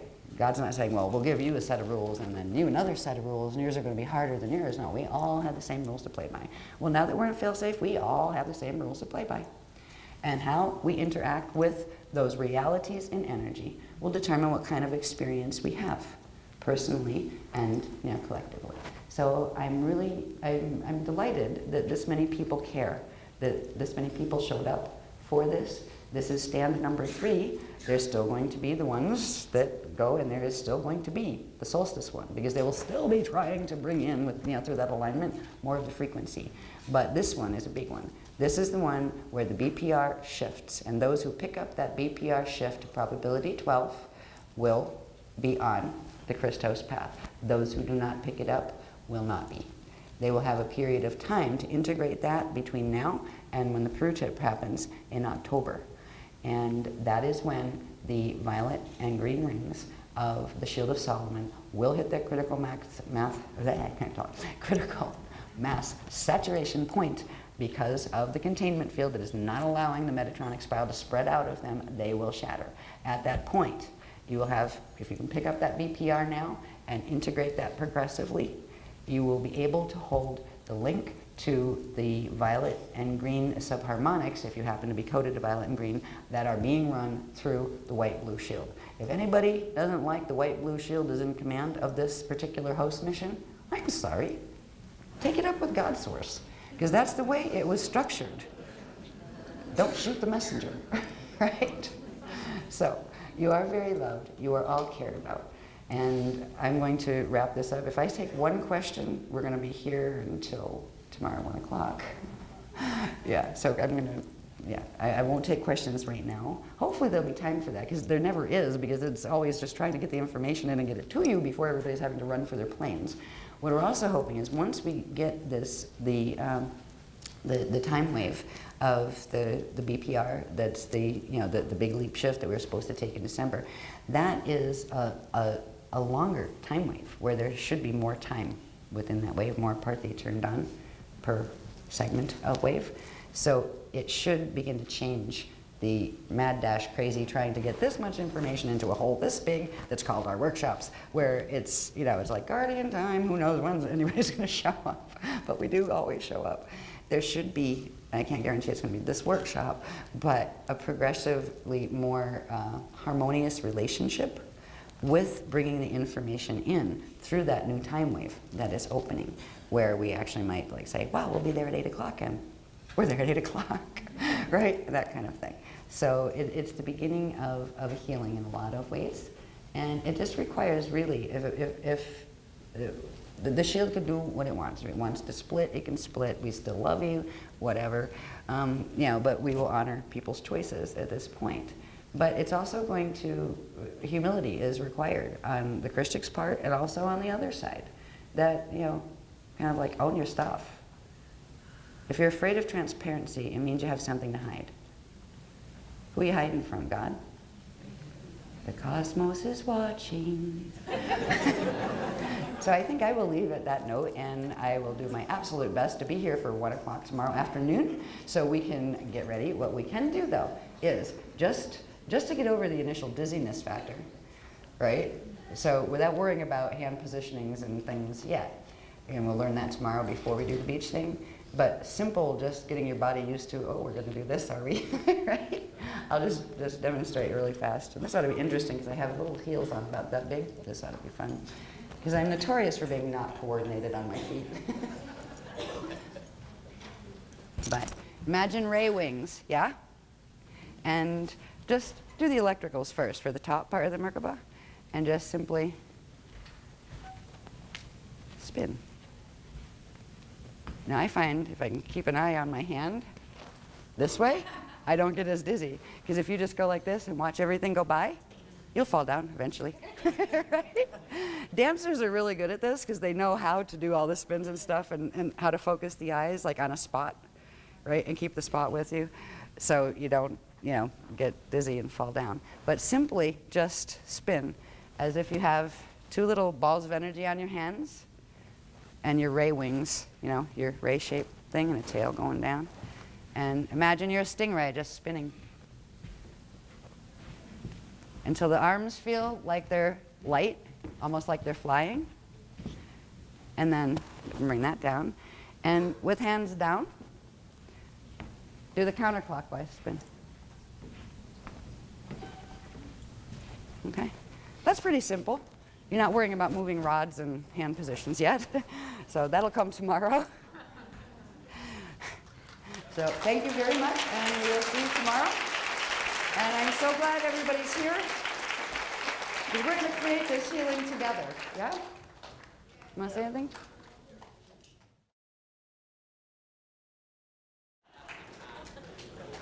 Thank you. Right? So see you tomorrow. Have a very good night, and have fun spinning.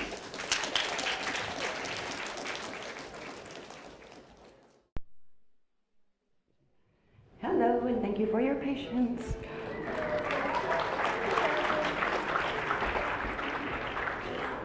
I was hoping to be in early enough to give like a couple hours of presentation before we had to go do this, but that was before the 30-page run of diagrams and sequencing.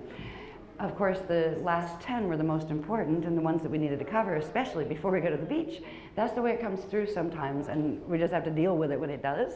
So what's kind of nice though, it gives us a head start on tomorrow. So we'll have a bit of a daytime program because there's an activation coming in tomorrow between 12:12 and 1:11 in the afternoon. So we'll have an afternoon session that will cover the things that we were going to cover before we got to what we have to do on the beach, that will explain more fully in relation to the larger Templar applications of what we are doing on the beach. But what is important is to understand a little bit about what we are doing on the beach before we get to the beach.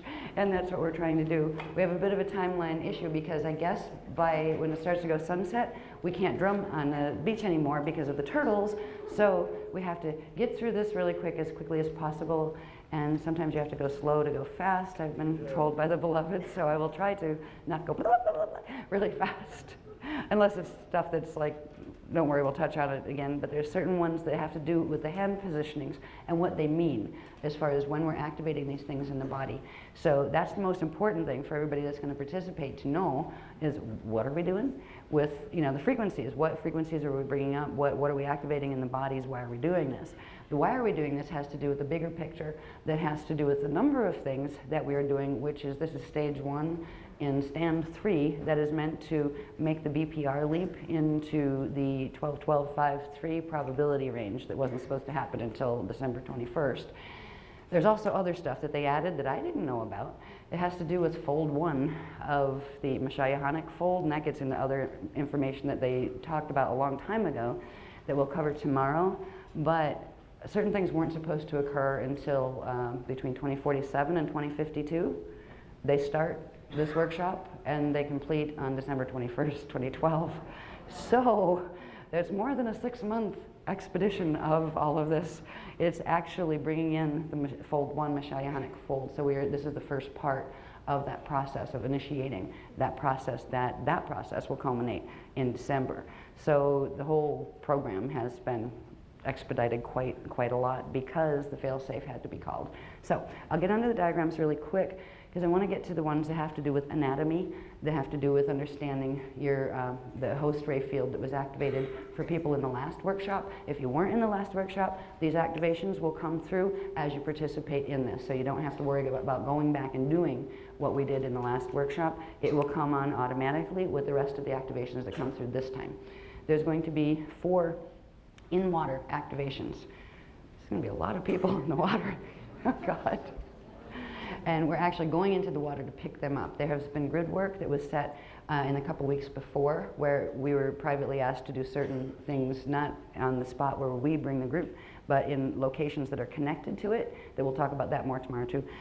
But though, because of those activations, there are certain passages that are now open and that run into Siesta Key Beach, and they are the passages through which the Alhambra activations are going to be broadcast.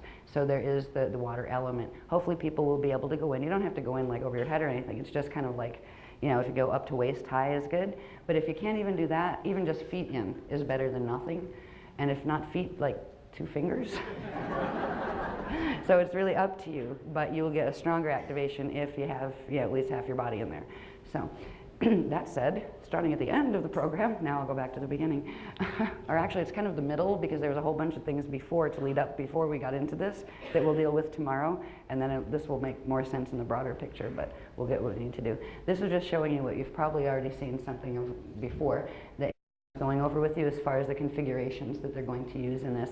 They refer to it as the sun cell stance, where there's 3 groups of 48 people in the center. And there's phasing that happens here between the violets and the greens. And this is the sun 1, 2, and 3, that's sun 4 and 5, that's sun 6 and 7. And that's basically the frequency pillars that are activating in those particular circles. Then there's no bodies here, but it's like an implied invisicircle that is a pillar that will come down around us. And then all of these lines they have to do with picking up the frequencies from the chamber angles that were activated in those pre-activations that I had told you about that we'd privately been asked to do over the last couple of weeks. So, now everybody's part of it, and again, as we always say, it's always optional. Nobody is forced to or has to participate in any of the techniques that we do, including the stand. So if you don't want to, you don't have to, but it would be good to, if you don't want to let John know, because he tries to put how many people are and get, where their configuration, how to fit that many people in the stand. And this is the biggest we've ever done. This is the biggest one we've ever done. There's almost, what, is there 435 or something people here? We had a lot of struggle with numbers today, but around that. Around 435 people, so that's pretty much the biggest stand we've ever done. So I'm glad you're all here. So anyway, you've seen this before, and over that with you before. And now we'll get into the other things that have to do with, once you're in position, what am I doing and why? We'll start with, this is what the main thing that we are first activating has to do with. This was from, I think, Sliders 4 way back then, was when we were saying when this transition occurs, when we go into the Great Leap Shift number 4 that was supposed to be December 21st, that's what we're doing now. And this brings in actually the first phase of the loadout fold 1, which was supposed to start in 2047. The BPR shift was going from these coordinates, metagalactic 6, galactic 1 through 3, to solar system 3, stellar, which means like planet 3. That's where we had started back when Sliders 4. By 2012, we were supposed to be here, and we are at the 6333 coordinate, and that's the BPR, the base pulse rhythm, of literally the planetary core and also the galactic core element that we're aligning with.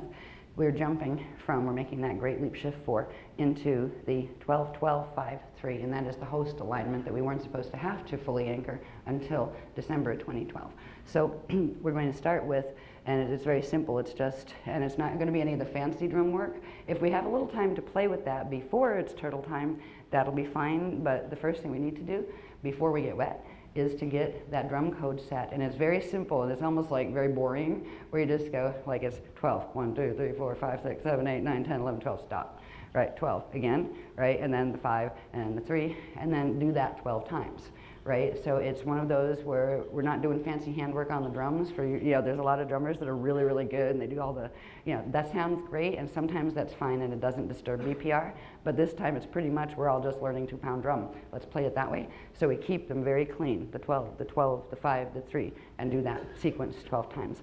Once that is done, then we'll go into the water aspects of things. So I just wanted to show you that, way back in, Sliders 4 period, they'd already identified what we would need to be doing in 2012 as far as the BPR goes.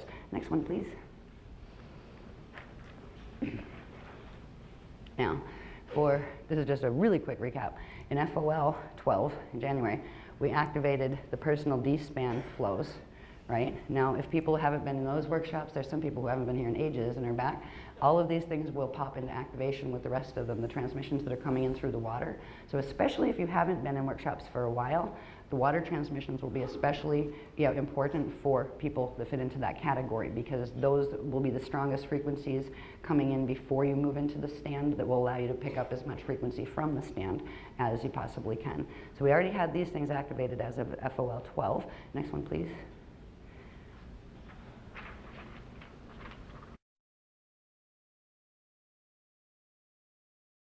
Yes, drumming before the stand. And that's just everybody can just sit in a circle or whatever with their drums. There's no formation to that. All right, this one was from the April workshop period, where we activated what we call the flame burners, right? And there's actually another small one here, where they're like big akasha flames that come up around you, and they're kind of like just translucent pale white, and they have to do with the Alhambra frequencies and the plasma frequencies. So they're plasma akasha flames. These will pop into activation if you weren't in the last workshop. And there's more of them that actually will. So these activations took place in the April workshop, where we have the flame, the big one that goes here, and then another one that runs across right here, kind of as a plane. It starts as a plane around your private parts and through your private parts, and goes up and comes up more close to your body around you. And then there's a smaller one that just started activation that has to do with the heart chakra, the small flame there. There's going to be an upgrade in those activations as we move from this configuration to the next set that are coming in, which is next diagram, please. I think this is that one. Or did I do it the other way? All right, so we have that stuff. I'll get back to what's happening with the flames in a minute.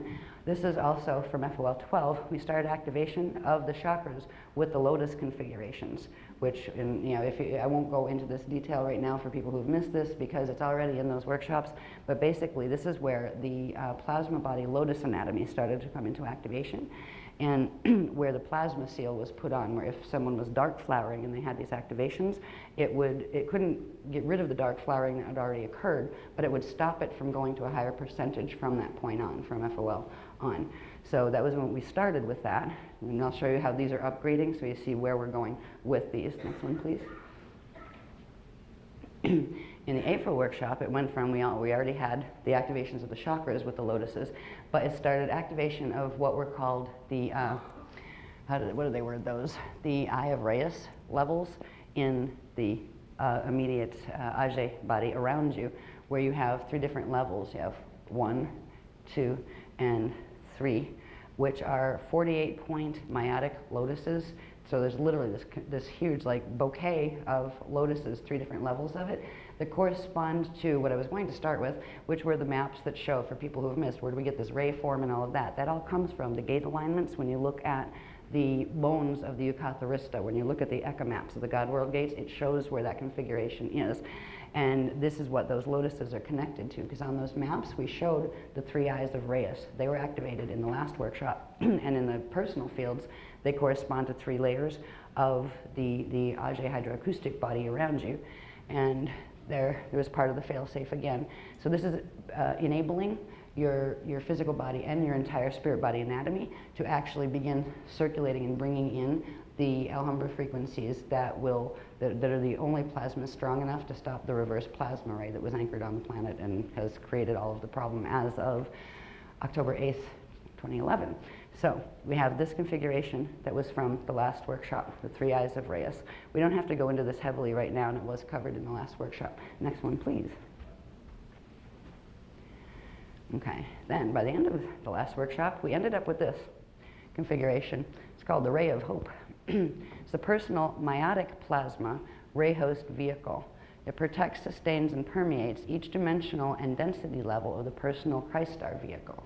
So this is where we begin to have the activations that are bringing in the meiotic level, which is the highest level of the plasmas. They correspond with the cosmina levels that we're just introducing, like the cosmina areas of structure.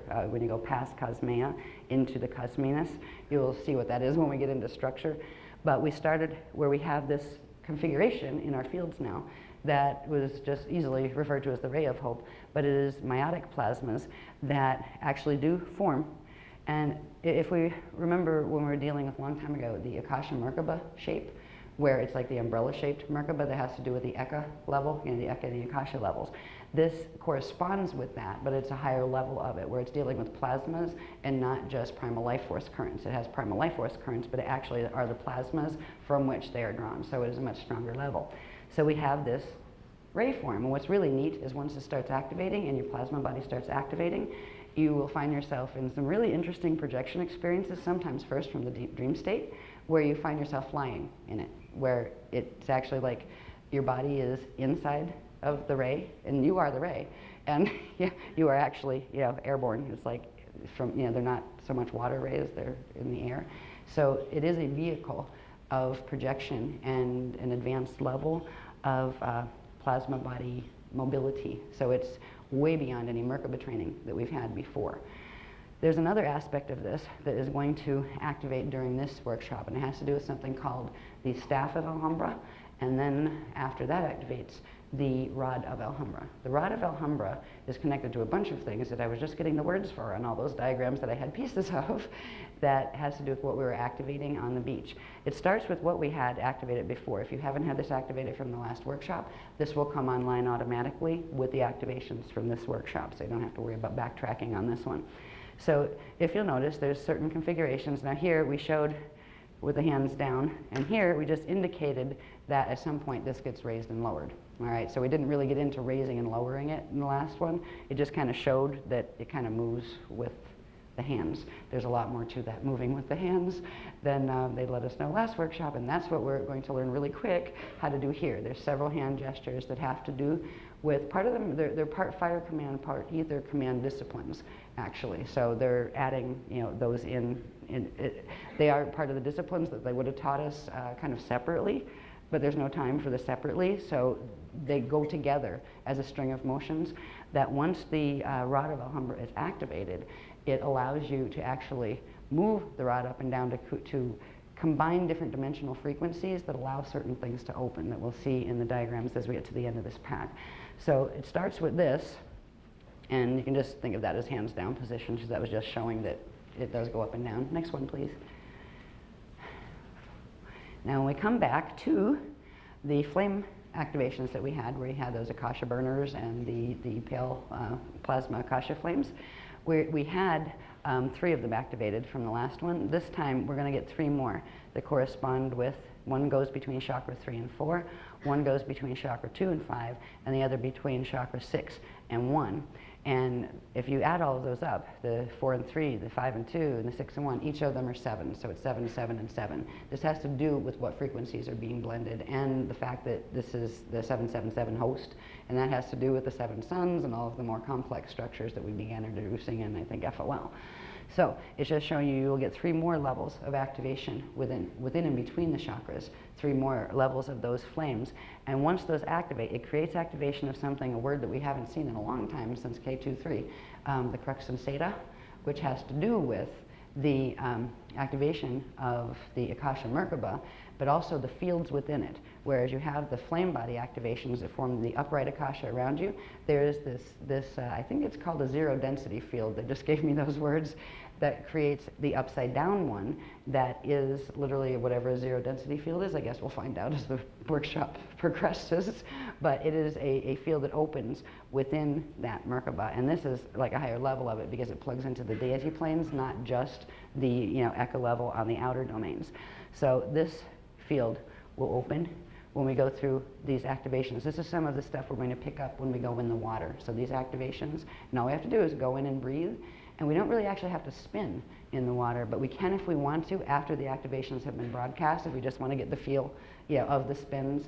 And there's something to it. They didn't say we had to do spinning in the water, but for those who feel like they want to, you can do a few spins in the water just before we have to go out and get into configuration and then do the things on, on the beach in configuration. Because in the water, it's just like, it can be a free-for-all. Go for it, there's the water, right? And just remember, you need to be able to stretch your wings, so try not to bump into any errant tourists that are unfortunate enough to get in the middle of us or each other. Yeah. Okay, so these activations will take place as we pick up the water transmissions. They consider this fail-safe stand 3, part 1A. So we'll get those activations of they're just Akasha. They haven't given me a name for them. There's some kind of Alhambra flames, but I think each one has a different name. So they're just saying, the Akasha flame things, the plasma Akasha flames. So because they haven't given us the formal rundown on how many exactly are there and what are their names, which we'll need to add to dictionaries. There's probably, since FOL, probably at least 50 new entries in the dictionary, I would think, from the words they're giving us to explain, the things that we're, moving into activating now. So we'll get the crux and seta activation. Next one, please. Zero density field. Okay. This will just remind us about crux and seta when we were dealing with the Akasha Merkaba structure and all of those structures that go with it. It's connected to that. Next one, please. This is just a really quick recap. Tiptoe through K23 to remind you where crux and seta came from.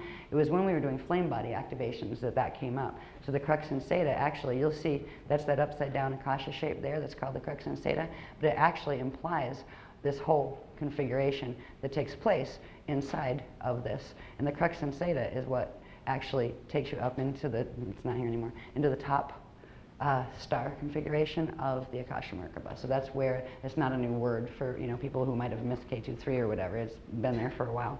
But this is activating it on the plasma level. Next one, please. And that's it, just more up close. But again, it's activating on the plasma level. All right, and there's all sorts of other fields, as you will see, that are going to be taking place around this. So this was the old diagrams just explaining the basics of crux and theta and what that is. And now we know it's a zero density field, and we'll find out why that's important probably tomorrow or the next day. Next one, please. Now, we were here from the last workshop activations where we had our ray of hope, host vehicle coming in, the plasma ray. From the top, that's the meiotic plasmas. There's a personal meiotic plasma ray host vehicle, right? There's the ray tail, and there's that little wider spot that, comes out from the tail before it hits the body of the ray. And there's also, right in the center, I don't think it's shown here, I think it actually is, it's right there. That was referred to as the heart of the ray, and it's a crystal. And at certain points, the crystal moves and it activates different chakras and those kind of things. What's interesting is what we're doing in this workshop has to do with something we just explained briefly in relation to the planetary Templar and the formation of the mirror plates in the mirror in the sky, which are formed by the 48 ray ships that have actually been dormant here, and we talked about that in the last workshop briefly. Next one, could we move this up, please? Thank you. Okay. We talked about that one mirror panel in the mirror in the sky forms when you have 4 different ray fields, say a male, female, male, female, and male, female, or female, male, right? They integrate. If you look, and they come together like this, where you end up with 4 of them, but they look like 2, that begins the process of the ray system or galactic system, where you do have Christics, and you do have ones that maybe even think they are running Christic but aren't. What do you do with that? There is a step towards synocracy. And I think we're going to look at that in a little more depth. I don't know if there's an ocracy word that goes with it, but I know there is a step between, and that is what is functionally appropriate right now. Good luck with the synocracy. It'll be cakewalk for the Fatali to walk all over everybody. The Christics on failsafe just, no. And the qualities and things that just so happen to be popping up while we're dealing with these particular issues in the shield. It's kind of interesting. So number 8 is the Pasun. Components are commitment, responsibility, mindfulness, and practice. Quality is power, creation power. This goes with chakra 8, which is the thymus, and the rear upper head. That's the one that cuts through this way, chakra 8, and corresponds with dimension 8, and realized physical emotional density 3. So that is a level of consciousness that corresponds with it, density 3 level. Color is gold in this lower aspect, pale gold in its higher aspect. Elements are fire and ether, and the tone, here we go, twa, tua, tua. Yeah. Wonder how you sing that one. Twa, twa, tua.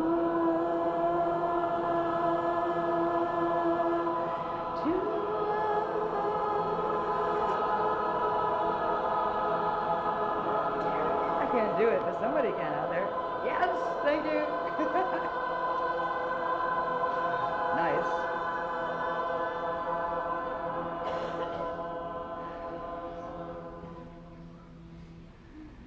And let's do the optical pineal part. Yeah.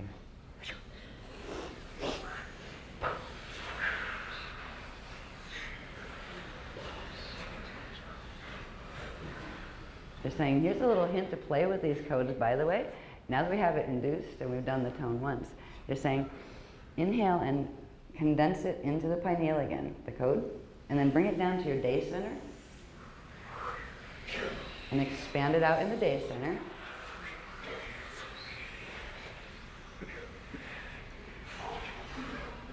And then do the tone a couple times, but trying to draw the energy from the day center as far as bringing the sound, letting it vibrate there, and see what that does. And they said you can do this with all of them, all of the virtue codes, and it will have some very interesting results if you work with that, a couple times a week or whatever.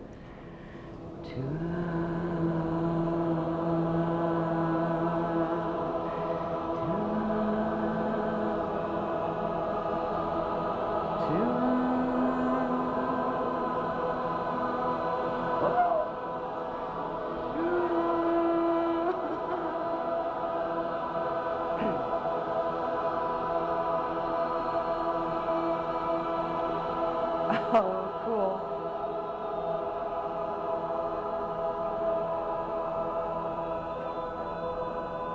Oh, that is neat.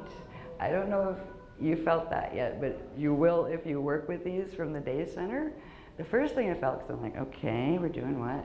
Okay. And then there was just like really quick pulses went down from the day center down my legs, as if it were carrying the tone down my legs. And then something else shot back up and kind of did this whole like triangulation all in through here. It's like, whoa, cool. That opened some flows for sure, whatever that was. So they're leading us to how to work more deeply with the virtue codes and the tones, that when you use them with the day center, and I'm sure there's other ways we can use them as well, but they're suggesting that, you know, if you have them from the other programs, if you've been here and you've, you know, gone through, we have them in their books or whatever, even working with them if they're not in color, and I do think they already have them out in color and like laminated ones.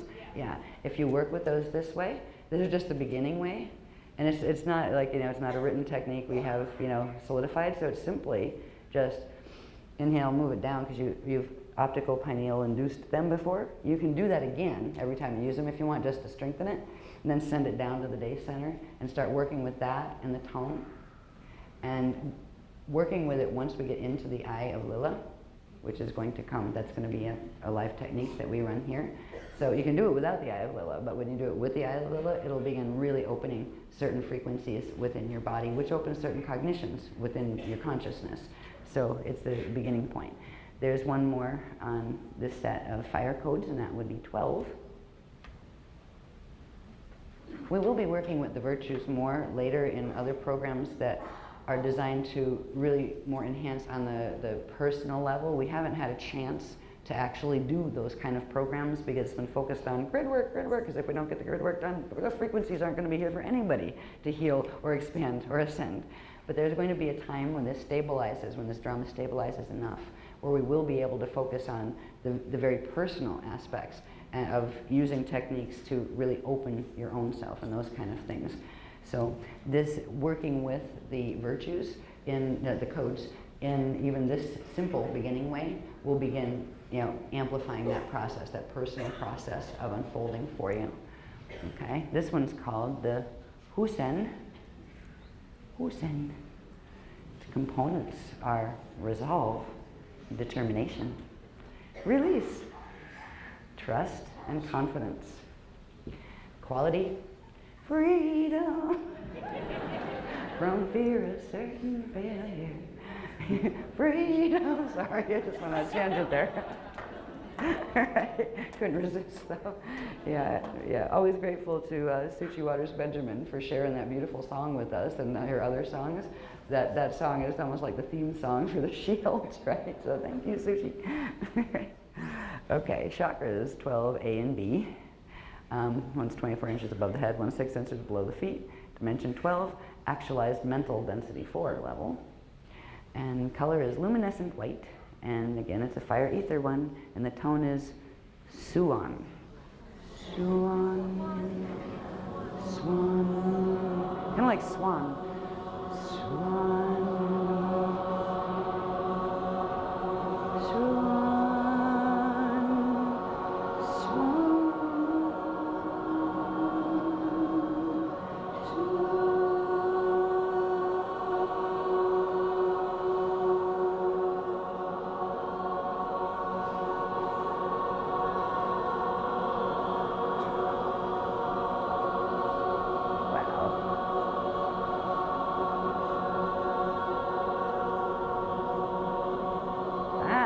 Fascinating.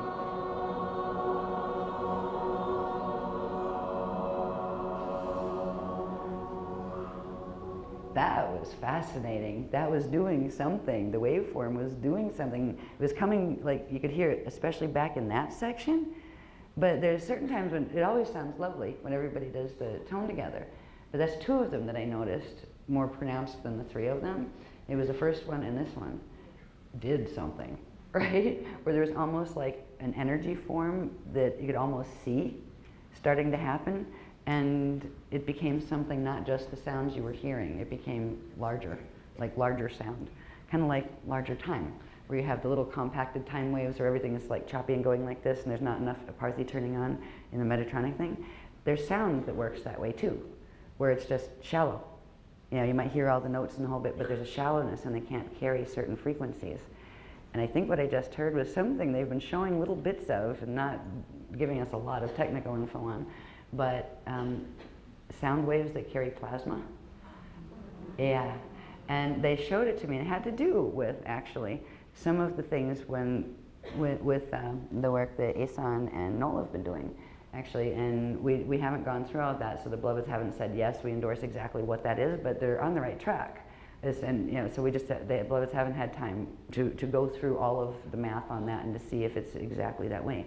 But there are certain things when instruments are tuned to a different level, and you know, Asan or Noel could explain that much better than I could, how they're working with that with the crystal spiral tuning, right? That allows for an expansion in the time waves.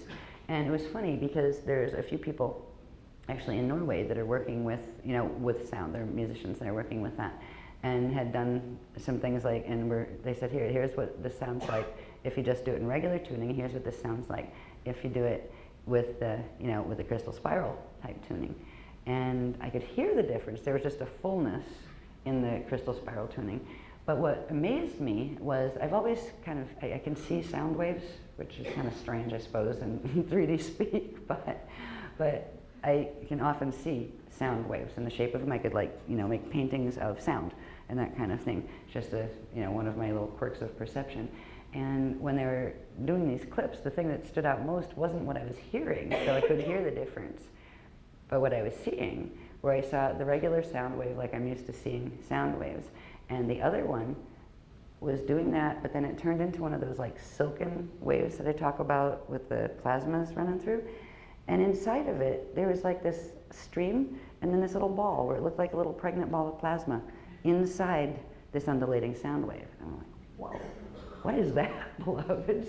And I described it to the guys. I don't know what I'm seeing, but there's something important here with sound that carries plasma, right? And something about that just took place in code 4 and in code 12 with some portions of the group. I still don't know what it is, but I had to call it when I saw it, right? It was like, oh wow, it's one of those, whatever they're called, sound waves that are imbued with plasma. They're like impregnated with balls of plasma, and not just balls. It's like a hollow space, like a resonance chamber, I think the Beloveds had called it. And then it has the lines like you see in the light body drawings and stuff, where you have like the axiotonal lines and stuff running down around it. But it's like hollow in the center, and it does something, but that structure inside the sound wave is actually made of plasmas. So this is part of the stuff that we don't know where it's going either, but riding a white swan. Riding a white swan. Yeah. Yeah, cute. What's even funnier is how much you're laughing at your joke. That was funny though. It was a good joke. I know, that was really cute. Yeah, that was funny. Yeah, that was funny. Yes, calling it the white swan. Riding a white swan. Yeah. Yeah, so anyway, I don't know if they're going to talk more about that in this workshop, like tomorrow or anything. They might, since it just happened twice. And it happened, what happened? I'm not really sure, but the tones hit in a certain way where it expanded the waveform of the sound. The sound took on a different quality that was larger than it had, and then some of it was in certain areas. Certain areas were just holding the tone in the regular 3D, but then this other space kind of over back there on the one, and it was like kind of over here on the first one. So it's like, it must be different people have different codes to bring in those extra bits of those particular sounds. So I think the 4s kind of went over here is where I felt the wave shift, where everybody's doing a lovely job with the 4-tone, but there was something that happened over in that side. With the 12, it happened back there, like in the back half of the room. So it must have to do with the DNA coding that you carry too. But that was really neat because I saw the sound wave, especially with that one, because I wasn't really looking for anything and it just caught my eye on this one. But this is neat. They might be introducing some more of this tomorrow. I don't know. But they wanted me to point out that yes, that just happened, whatever that was, where we actually hit a transharmonic sound wave, which means somehow hit crystal spiral tuning with the vocals. So that's pretty neat. Why do I know that's connected to whatever that amazing round of applause for, what did I say? Right? Happened? I mean, there was a standing ovation, and it wasn't for me, really. It was for the beloveds, and it was for all of you. It's like your DNA fired, and the shield fired, and you were just like, we're here with the Alhambra, right? Yeah, and it was really cool, and somehow this is connected to that. I don't know why. See, my life goes a lot like this, where it's like, okay, another file 13, put that in file 13. I know it means something. What? I have no idea right now. But eventually it comes back around to that. So sometimes I'll talk about things like that on stage, like, wow, what was that sound wave I just saw? I don't know, right? They'll let us know as we go. But this will be a point where we can refer back. Remember when I said, what was that, right? And they'll eventually elaborate on it. So I'm hoping it's sooner rather than later. But anyway, that is the code 12, and they also wanted us to do 13. We need to induce it. We have to induce it. Oh, you didn't induce it, right? We didn't induce it. Sorry. No, we just sung it into induction.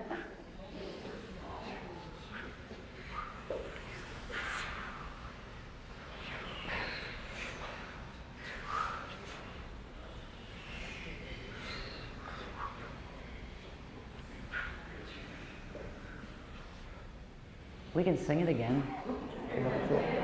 Yeah, go for it. Let's see if we can actually fire that transharmonic wave across the whole room. I don't know if we can or not. I mean, if it's very specific to DNA groupings and stuff, we won't be able to, but you can give it a shot, because that was pretty impressive.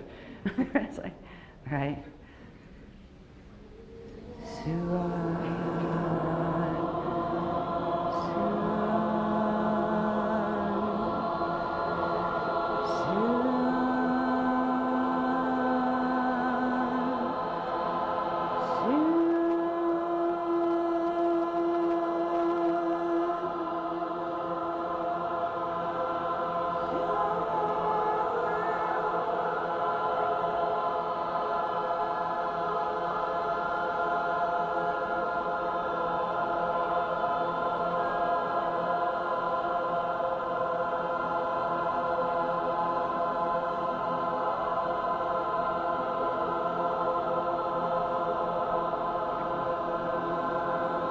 Keep it going.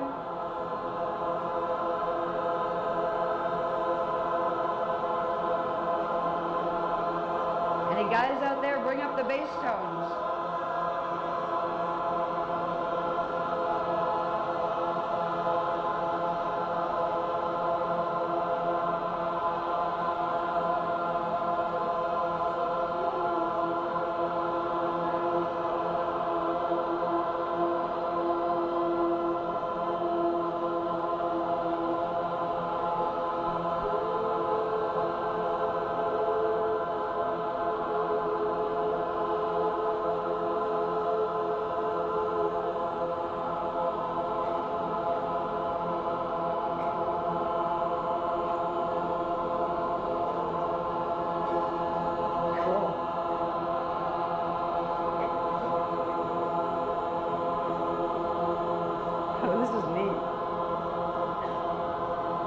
Yeah, do it a little bit more. Yeah.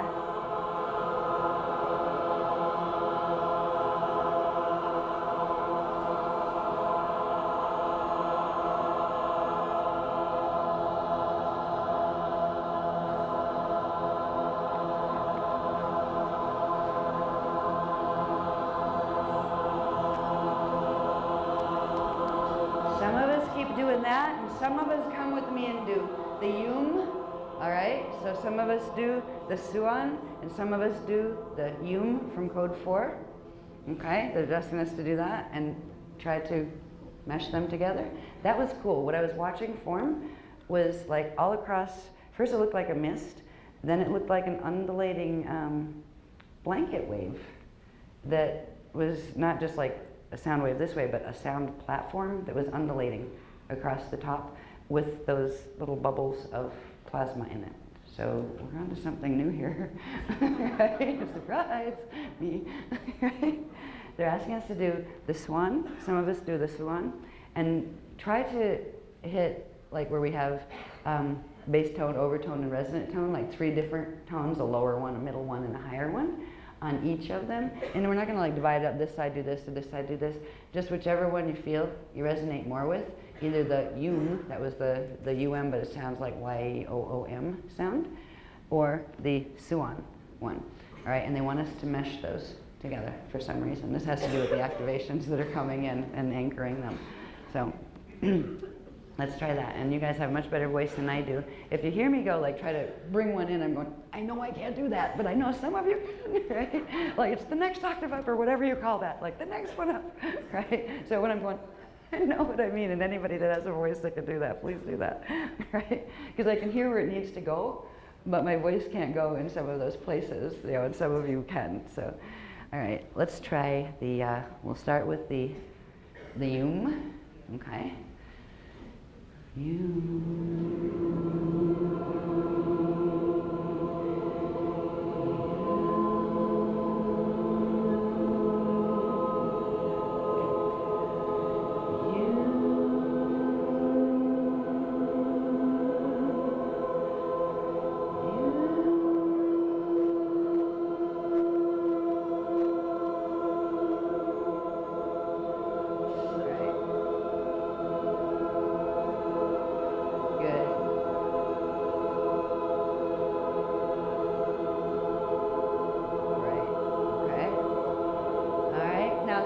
Shift over to the swan in the same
down slowly, not fast and abrupt, just slowly.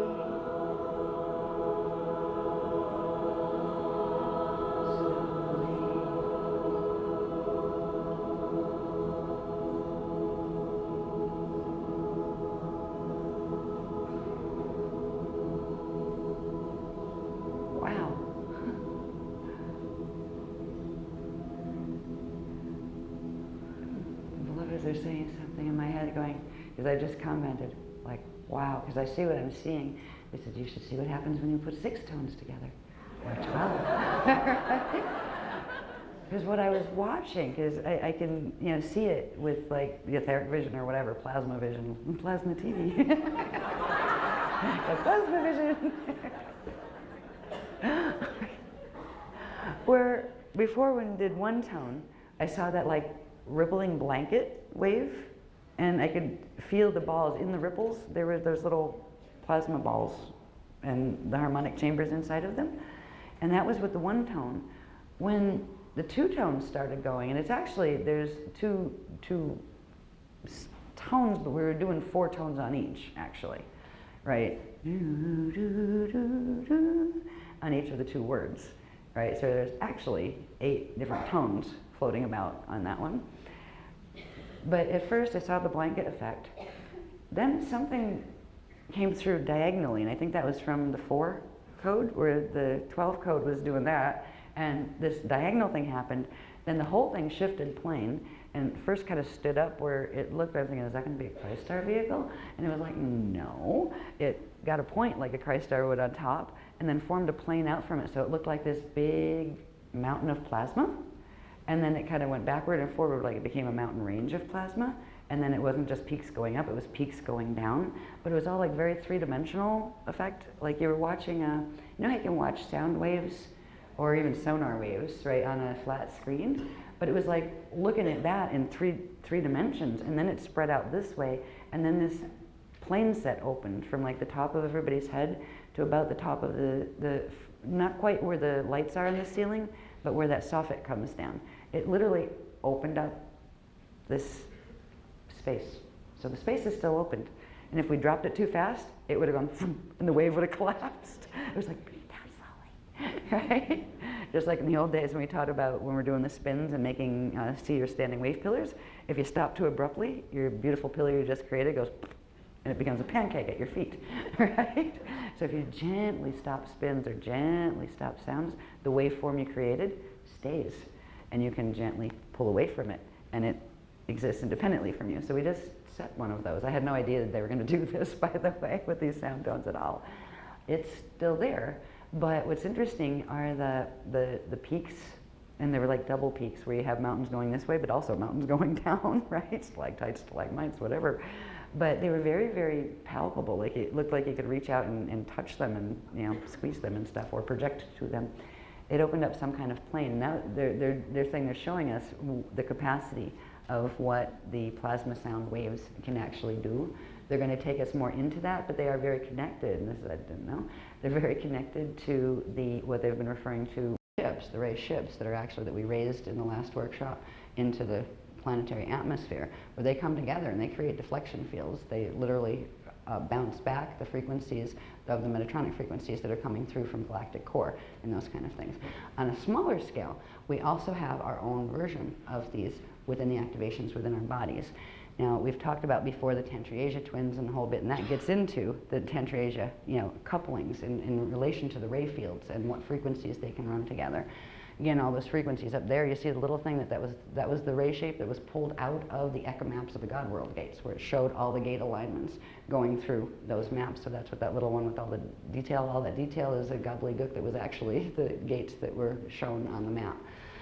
Down here is what we're actually looking at, where if you take a Tantriasia couple, forget these things down here, right? Say you have the male and the female in a Tantriasia couple. There's a blend that if they have full Tantriasia codes, they would be able to do. But before they actually can do that, each one of them has their own set of, and it's not necessarily like, it's the female frequency within the male frequency within the female, has to do with your Rasha body template, where both sets of codes, or the opposite sets of codes of the ray form that is active up here, are actually held in the Rasha body. And it's a combination of the Rasha frequencies. We've talked about the Rasha dark matter bodies before, way back. So it's the Rasha imprint, but combined with the Alhambra frequencies that actually come up from the bottom. And just like if you're a female, they would be electrical coming up from the bottom. If you're a male, in a male body, it would be coming up, female frequencies, magnetic, would be coming up from the bottom. What they do when they come up is, if you just look at this is one person and that's one person, before worrying about putting two persons together, right? Putting yourself together comes first, right? So you would have your dark matter template ray form as well, and they would come together. I'm only showing the Cathara grid that corresponds to the bottom ray, to the one that would be down here, right? And as this one starts, it starts down here, and first its tail comes up. and its tail comes up and passes through the tail of that one and then up into the body of that one before they go into this configuration. And this is really rough. This one, they actually right up the middle, and the tail from the one on the bottom goes into the point on the top and vice versa. So it, you know, it literally forms a full circuit when they're activated. So when the bottom one starts to come up, and this is the bottom one here, and this is its tail that's running up through the other, it doesn't start where it's touching yet. It starts down here and it moves up. So first, actually, its tail comes up through. When that tail starts to come up through, it actually opens the seals on the chakras and on the day centers and on the void seals as well, like the Iumbi and the Azure and the Rajna. So it literally opens the entire structure for well, eventually this leads to where you can like go disappear, turn into an orb, and end up elsewhere. Once you have your once you hit the impeccability point, which we'll get to later, that has to do with getting rid of the Metatronic stuff in your body and in your gene code. But in the meantime, even if you've been running Dark Flower, this will still provide you with the host support where you would be able to host out through the gates that are remaining, which will be the white-blue gates, and running the sub-frequencies of the other gates, the violets and the greens. So this is a configuration that goes with everybody that wants this host, whether they dark flowered or not. And it's basically a process of bringing the bottom one up through, and when this starts to come up, when the tail of this one starts to come up, that is referred to as activating the staff of Alhambra. So the tail of the other one coming up through is the staff of Alhambra. And at a certain point, when they come together and the two bases hit, there's an interaction that takes place, and here is where the rod of Alhambra will open. So what we'll be going through are a set of activations that has this other ray. It's the rest of your own ray field. If you had activated the ray host field, it's the other portion of yours. Now, if you were not born with a K factor, the K factor is the one that has behind your DNA template, you would have several other templates in configurations of 48 strands each that correspond to the plasma levels. Not everybody has that, but even if you don't have it, you would be able to plug into the host field that is being set that does carry that, because that host field carries every configuration of DNA that is in the entire matrix. So anybody has the ability to plug in to this host, and it will actually amp your DNA. And even though you weren't born with all of that in your DNA, it will allow you to activate a plasma body that that is your own and that is connected to your physical body. It looks like your physical body until it starts to go beyond the form of a hominid and into the the winged ray forms and stuff. So it still, again, applies to everyone. It's not just something for people with K factor, Christ factor in the DNA. So anyway, so we will be bringing this part up, and they call that the Rasha Alhambras dark matter plasma field. So we're bringing that up into engagement with the meiotic plasma ray host vehicle field, right? And it's when they come together that the rod activates. So that's a basic description of this. We'll probably get into it a bit more tomorrow too, because they're going to give me even more than the sequence that we just, like the first 20 pages, we'll just wait till tomorrow on that, because this is the most important stuff. But there will be more that expand our understanding of this. But we're going to see what we're going to be doing on the beach in a minute. That has to do with, once this engages and you have these activations, then really it's not that hard, it just looks hard when you see the diagrams and you're going, oh my God, what fields are doing what, right?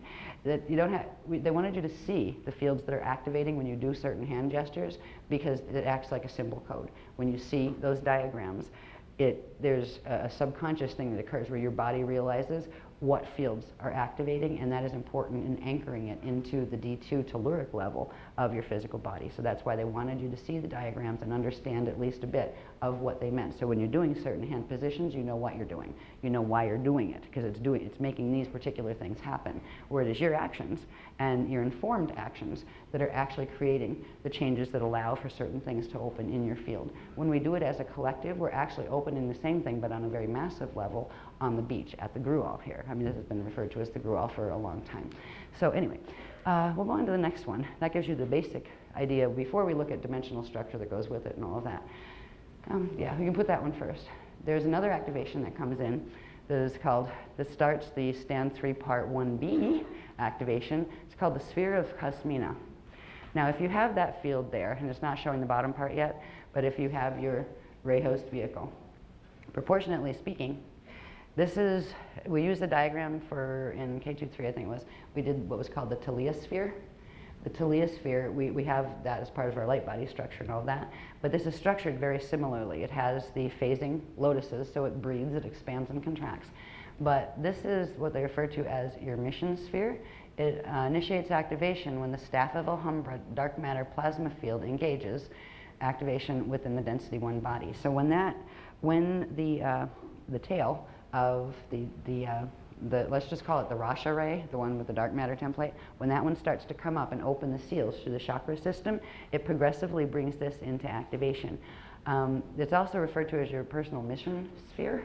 So it actually contains, there's a lot more to learn about these, but it's the plasma level frequencies that are corresponding to when you first left God Source Consciousness field into individuating into the manifestation field. So all of your incarnations ever, anywhere, would be encrypted within this, and the perfect version of them before, if falls happen and all that stuff, this is where the original encryption or the original memory matrix would be held. And there's a lot more to this. Also, it holds like, why did I come here?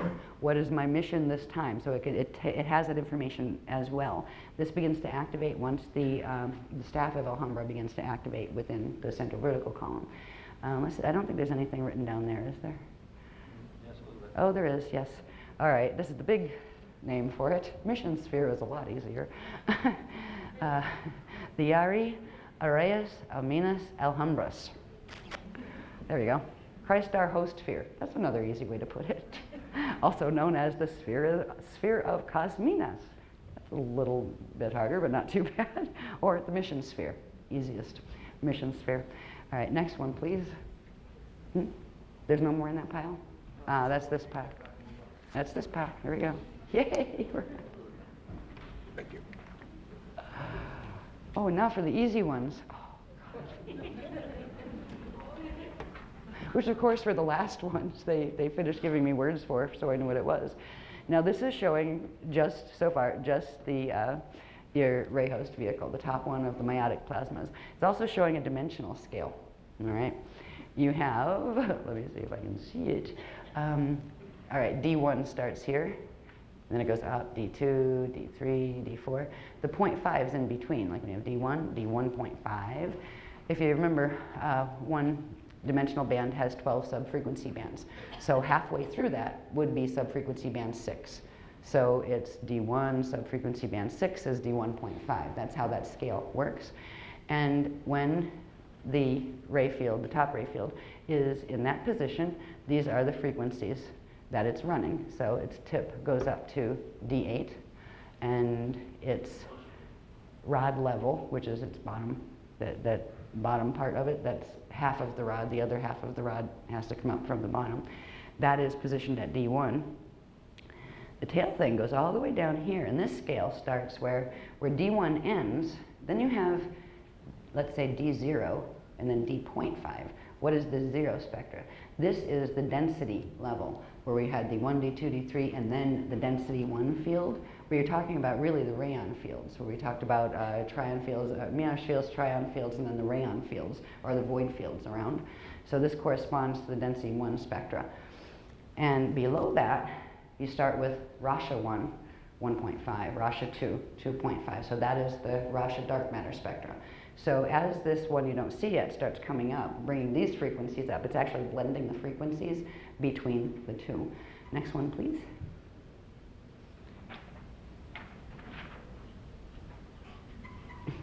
Here we go. Pardon the scribbles. This was all the information I didn't have and needed to come to tell you about before we go to the beach. All right, I said this is stand 3, part 1B. This is there are 4 what are referred to as water transmissions, and they're the ones I mentioned that, when we go in the water, we'll be picking up these frequencies that will make these things occur. They will automatically trigger the activation of these things in the field. All right, so we still have our meiotic ray host vehicle, and what begins, can you push this up a little bit, please? I think there's, yeah. You start to see the Rasha ray starting to merge upward, and its tail starts to come out, goes through the tail of the other one that's pointing down, right, and begins opening seals here. This one, in the first stage, activates the, it opens the day center seal and the chakra 1 and 2 seals. They open, so it's opening this part of the anatomy. At this point, the rod part, and it's still only half a rod because the other half of the rod is still down here, and it doesn't become an activated rod until the two come together, and then then it moves together and you can control the whole vehicle. So with this particular activation 1 in the water, and they're going to come in just like, pulse activations that they'll probably call, and I'll probably just have to use hand signals like, number 1 and number 2 when they come in. But it's just go in the water and breathe, basically, until it's called that, they're done. But this is what's occurring during them. So you have, so this is just beginning the process of the staff of Alhambra, which is that tail from the Rasha ray, coming up through and activating within the physical body structure. And it starts from the bottom, comes up through the feet actually, and in a point, and comes up and opens the seals up to the day center. And there's 3 more levels of that progressively open the seals all the way up to chakra 15, to chakra 14 and 15. So this is the beginning of that. Anything else? Let me see. Pull it down just a little, please, so I can read that. Thank you. The sphere of Cosminus initiates activation when the staff of Alhambra opens the day center seal. So that mission sphere pops into activation, initiates activation once the tail from below, the Rasha ray tail, comes up into the day center and opens that seal. Next one, please. And so far, hands are still down, right? We're not doing anything with the hands yet, which means you can really do anything with the hands during these phases while we're in the water. It's only at the last phase that it becomes important because something in the palms activates. All right, next transmission that'll be in the water is, again, what half the rod is still at D1. This one, the staff of Alhambra, opens chakra seals 2 through 8. So it goes all the way, 2 is already open with the day center, but it goes like 3, 4, 5, all the way up to chakra 8, which is the one below chakra 5, and the one that crosses through the head, which crosses this way through the head and comes down, comes out of the front part here, and the back part comes out there. And there's later points where they actually shift up and 9 shifts down and all sorts of other stuff happen. It's really technical that we don't have to worry about for this workshop, thank God, because it's a lot of diagramming. So it's moving up still, right? The Rasha ray is moving up now. Its rod is at R6, or Rasha 6, but its tail is all the way up to the top of our chakra 8 at that point, opening those seals. Let me see, I don't think there's anything else. They're just showing you what is happening as these activations in the water are taking place. And again, hands are still down, which means they're like in dormant position. And when they're down, they are aligned with the part of what will become the rod. But right now, it's just still the rod from the top part. It's not activated yet. Next one, please. It's coming closer. Yeah, it's raising the Rasha ray. This might be one way to remember that. All right, it's still stand 3, part 1B, transmission number 3, water transmission number 3. And all of these, the 4 transmissions, are about raising the staff of Alhambra, and that's bringing that tail up, the Rasha tail, up through to open all of the seals. So at this point, we still have the rod level at D1 as far as the meiotic host field. But at this point, it goes up. The staff of Alhambra keeps going up, and it opens chakra seals 5 through 10. So it goes from 8 all the way up through 10. And I don't have the other ones marked on here, but it goes up to the, to the 10th chakra, opening those seals. Next one, please.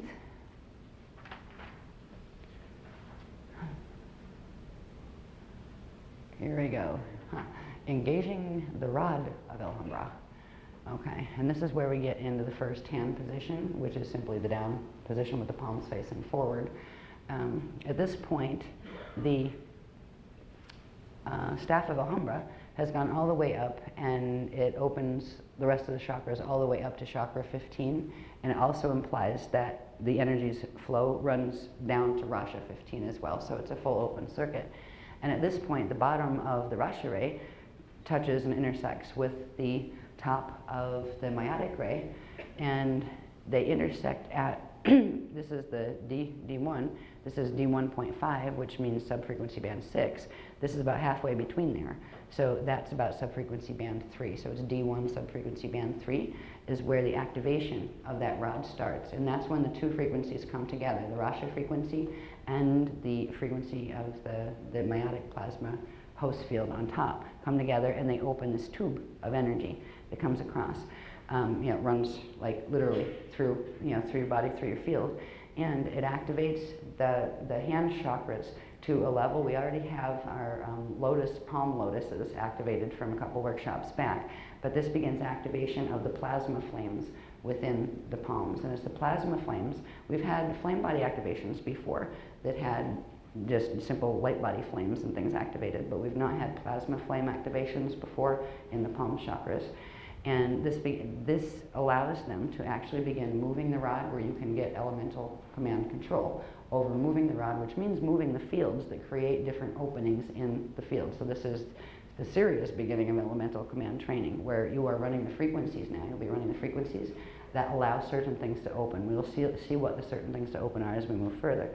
So the first hand position, when those rods engage, and that will be the last transmission in the water, so that will be the last thing we pick up, will be when those palm chakras activate. And I'm just kidding, now they're not going to give anybody, because these frequencies, they're saying, all right, the frequencies are going to be running.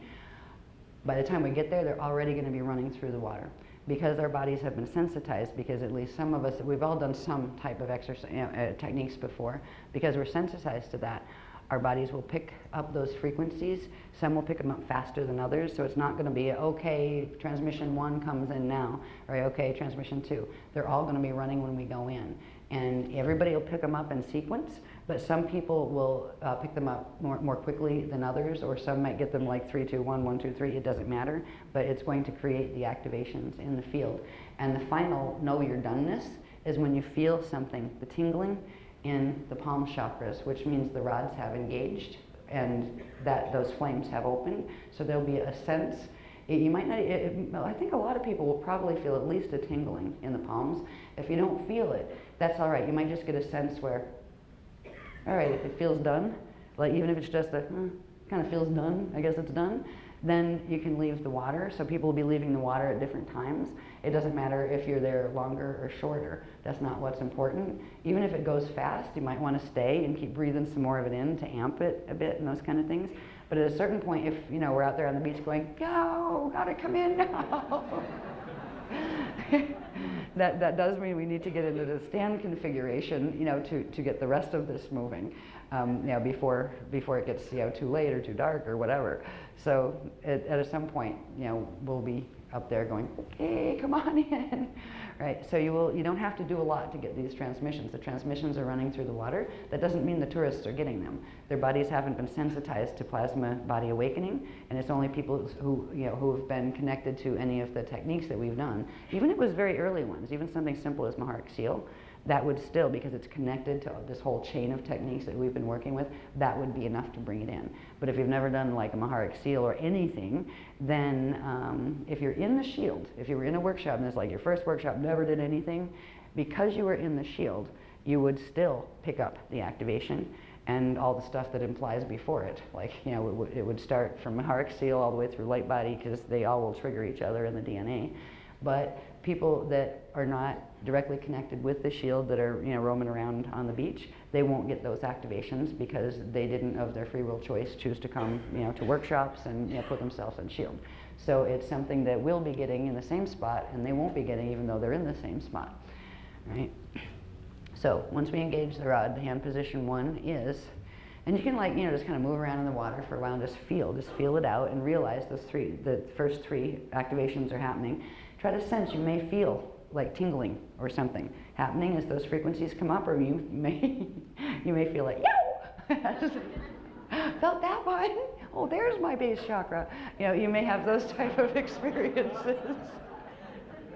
I remember when they were putting me through these activations before I had any diagrams, before they explained anything to me, right? I'm going, oh boy, whoa, what was that? That's where the base chakra is. Oh my God, right? And I remember reading a long time ago about Kundalini activations and stuff and how they can be like quite intense and wild. And it's like, now I understand what that meant. Yeah, it balances out and it passes as the frequencies move upwards. But don't be surprised. You don't need to expect it, but don't get worried if it happens. It just this too shall pass upward, right? All right. So. And when you start to sense, even if it's just like a pillar of energy you feel coming up, that some of you will be able to sense that, and that's before the rod's fully engaged. There'll be a point in there that you might want to put your hands in that hand position 1, which is just simply, both of them down with the palms facing out, and just kind of swish them in the water. You can go front to back, a little bit side to side, and then just kind of stand still and breathe. At a certain point, they'll be like, okay, it's time to just be still with it. And that's when you just breathe, and that's when you should start to feel tingling in the hands, and that's when the rods are actually starting to connect and activate the tube of energy that will run literally through the body. And again, let's see if we're at D1.3, let's see. Yeah, you might feel that tube activating from side to side down here as well, or you may just feel it in the palms. So there may be sensations involved with this, and just let that be okay. The sensations move. It means energy is running, right? If you don't feel the sensations, that's okay too. It just may mean you don't have certain aparte turned on yet in your morph field and certain DNA turned on yet, where you're getting the activation. It's just not translating yet into biochemical signal that you're perceiving as physical sensations. So don't worry about it if you're not feeling anything either. Okay, let's see. All right, next, I think we can go on to the next one. Wait, yeah. All right, so this is where this engagement happens is at D1, say 0.3, which means third subfrequency band. All right, it's actually probably 0.25 if you're using that translation scale, because it's like halfway between. This was 6, so that would be 3. So it would be D1.25, which means third subfrequency band of D1. That's where the activation starts. Am I missing anything else? Field engages. All right, so that's when the ray fields engage. All right, next one. We can go to the next one, please. Here's where hand position 2 comes in. Once that rod is engaged, right, this one starts the process of engaging chakras as well. So as we move the rod up, and we move the rod up simply by going out to about 45 degrees with the palms. Palms down, 45 degrees out. I'll demonstrate that, and I'll put this down to do that.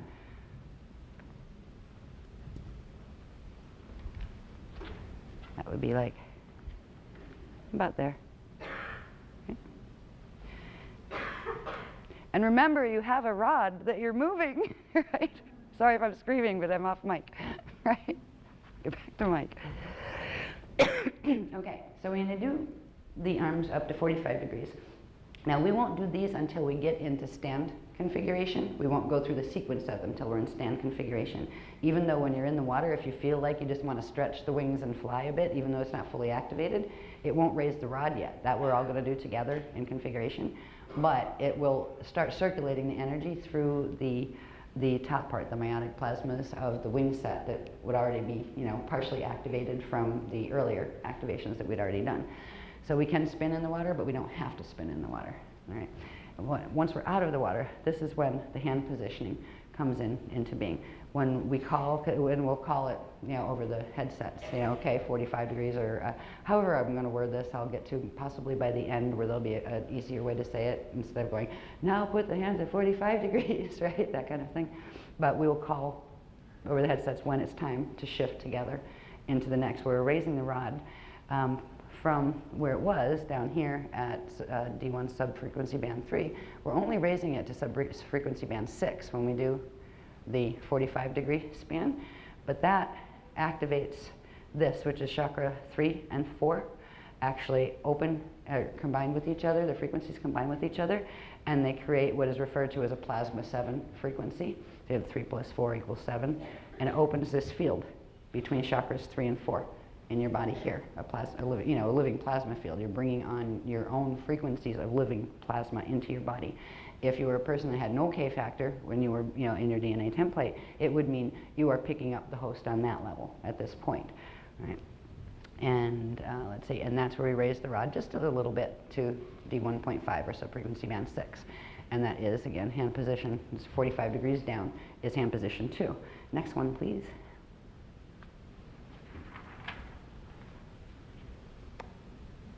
Hand position 3.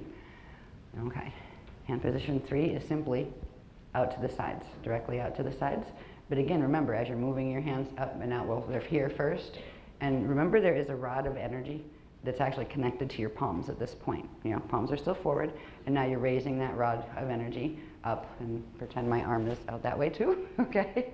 Where you're raising it up to here. What that is doing is bringing the rod itself up to D4, which means it's crossing that void between the end of D3, which is the density 1 void, and D4. So you're beginning to bring in the density 2 frequencies and the astral frequencies as well. All right, so that is the third hand position. We just call it 90 degrees straight out, but with palms facing forward. The palms facing forward in this are important because that's actually what is those flames in your palms are connecting to that rod frequency and linking onto it. So it's the flames in your palms that are moving pulling the rod up and down. Well, up so far, it'll come down later. All right, so we'll do that, and again, we'll call when it's time to do the position 3, which is the arms straight out.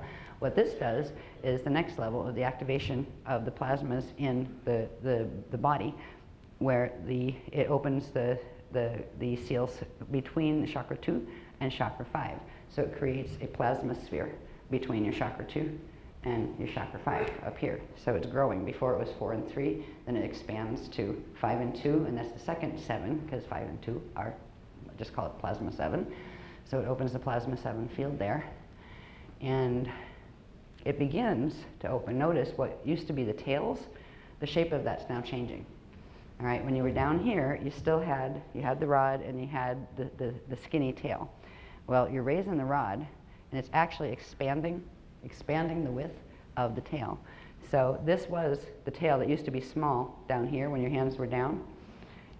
You're actually pulling it up and out and making a field. You're opening a field with it, and that opens the one on top that corresponds to the ray field on the bottom, and it opens the one that corresponds to the ray field on the top. So this begins the process of what's called opening the Alhambra passage, and this is referred to as the Alhambra passage. All right, you see that configuration there that was formed by those ray tails, right? The one coming down, the one coming up, that were skinny when your hands were down here. But now that the rod's activated and you're moving it up, it's pulling the points of that and actually expanding it. So when you're out to here, you actually have opened that tail out to here. And they're referring to that, and it's the top and the bottom tails, and they are linked now through the rod. So you've opened a field that's referred to as the Alhambra passage. And that goes with the 5 + 2 = 7 activation, and opens that sphere of plasma within your body structure. I think that's all I have to say on that one. Next one, please.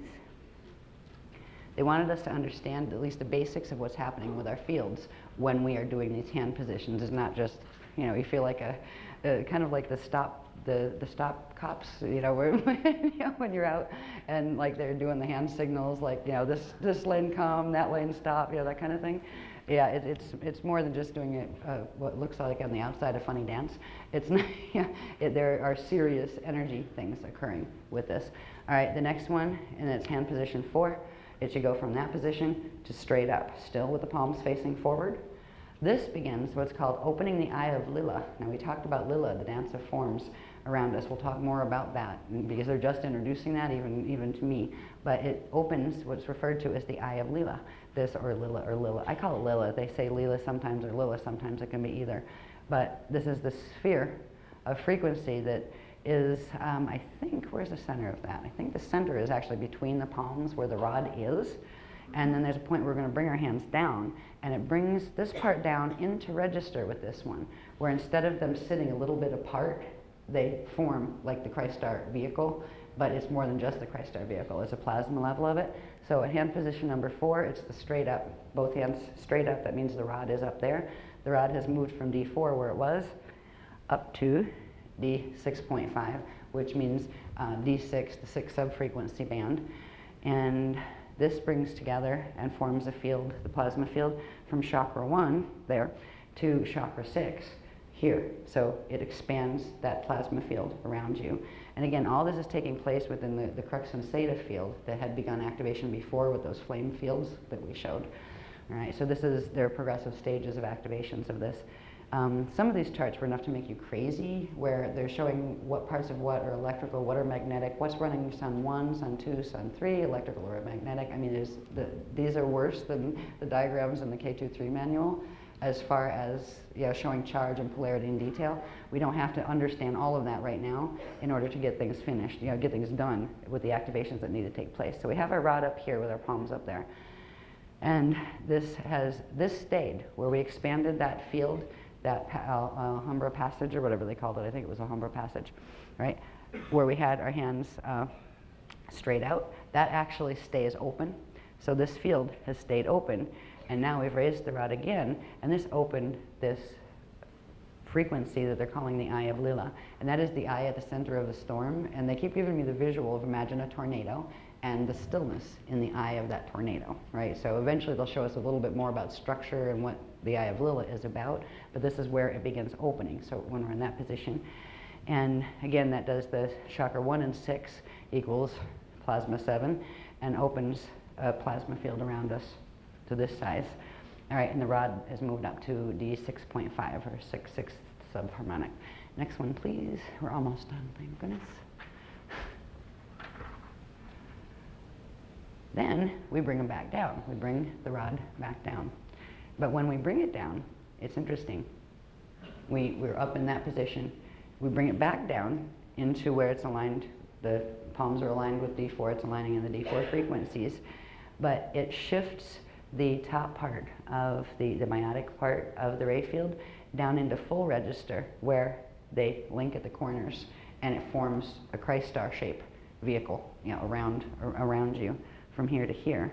This activates something else that is they call it the wings of Reyes, and this is the wing fields that you can actually start transmitting with, where they're connected into the fingertips and into the palms.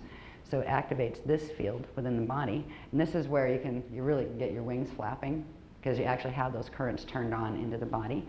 So it will activate your ray wings, and that activates a certain level of ability to project in plasma body. I do believe we're probably going to do, it's going to be a long beach day, if we ever get there. I think we're going to do either a sit-down, probably a sit-down, maybe a lay-down journey once we get our wings activated. After we get all this activated and get the site activated, they're going to journey us somewhere to do something. They haven't told me what that is yet. But so at the final stage, this is hand position 5, which is the same as hand position 3, except it's coming back down to that position. And that's where we start to go into spins, where, in the group, in shield configuration, that's where we'll do the electrical spin going clockwise. And for anybody who didn't have the Merkaba training, clockwise is if you're standing on a clock with the 12 point behind you and the 6 in front of you, the 3 is to your left and the 9 is to your right. If you're going to go clockwise, like say your arm was swooping on that clock, it would mean take your left arm and move from left to right, right? So that would be the clockwise spin. The counterclockwise would be the opposite, right? So it's really not that hard. I was dyslexic, so when they were teaching this, I was going, oh my God, where's my clock? Right? Was it 6 or 12 in front? Yeah. So if it's a little confusing for you, if you're new with this, don't let it worry you. Just kind of try to look at what your neighbor's doing and go, oh, okay, it's that way, right? That should work pretty well, because there's enough people who've been here for quite a while who will, get the spin the right way. All right. So once we hit this activation, it actually anchors the eye of Lila field that we started up here. When we pull that rod back down, it brings that full orb field that they're going to explain more about us, but that eye of the storm, it brings it down literally around us, and it forms this really large field. It activates our the full wings of Reyes set, which means we can now transmit through those flames and through our fingertips. Eventually, there's probably a level of the healing programs that are very much connected to this, but they're not releasing those yet. There's too much to learn about this first, of course. I'm thinking manuals this thick at this point with some of the things they've showed me. So let's see, anything else? All right, so this is called Opening the Gates of Lila Alhambras. And when we bring the eye of Lila down with that, and we already have the Alhambra passage open, and then we start to spin. When we spin, we're activating vortice sets. So we're actually opening this gate set that they're referring to as the gates of Lila Alhambra. We'll learn more about that. That is connected to what were they doing back in the Jesh period, in the biblical period, and what were they doing back in Atlantis with those underground passages and caverns that went to hidden cities and various other things. What was that about? We were running parts of the fail-safe in those times too. So there's more information they will give us on what exactly are the gates of Lila Alhambras, right? They have to do with core elemental command, because the dance of Lila is the dance of forms, the dance of manifestation, as energy circulates out and manifests in the hologram and then circulates back in and demanifests. So this gets into time wave theory and a whole bunch of other things that probably by Monday we'll be touching on some of those to understand more about what BPR is. And we're shifting BPR to a different, to the different probability, what that means as far as what time wave we're running.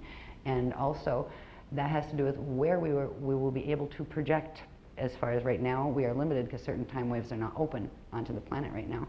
After this, the series of activations between this beach event and what we're doing up until Monday, there will be time waves open on this planet that were not open before. That will create a link between the past in Atlantis moving up through the biblical period, through this period, a couple other periods before this period between biblical and here, and then into the 6530 AD, I think it is, where the Center for Advancement of Interdimensional Communication exists.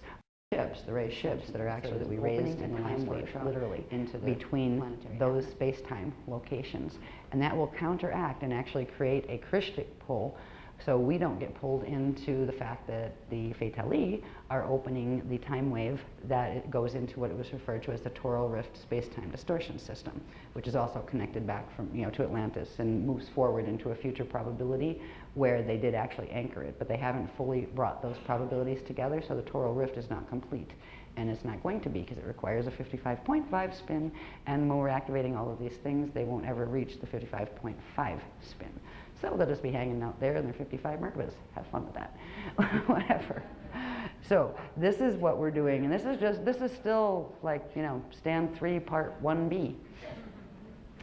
I don't know how many parts there really are, or how many letters after the parts, but at least now you have an idea with the gestures that have been used, what they mean, what fields are activating. I have a summary right at the end because I was going, okay, we're doing what?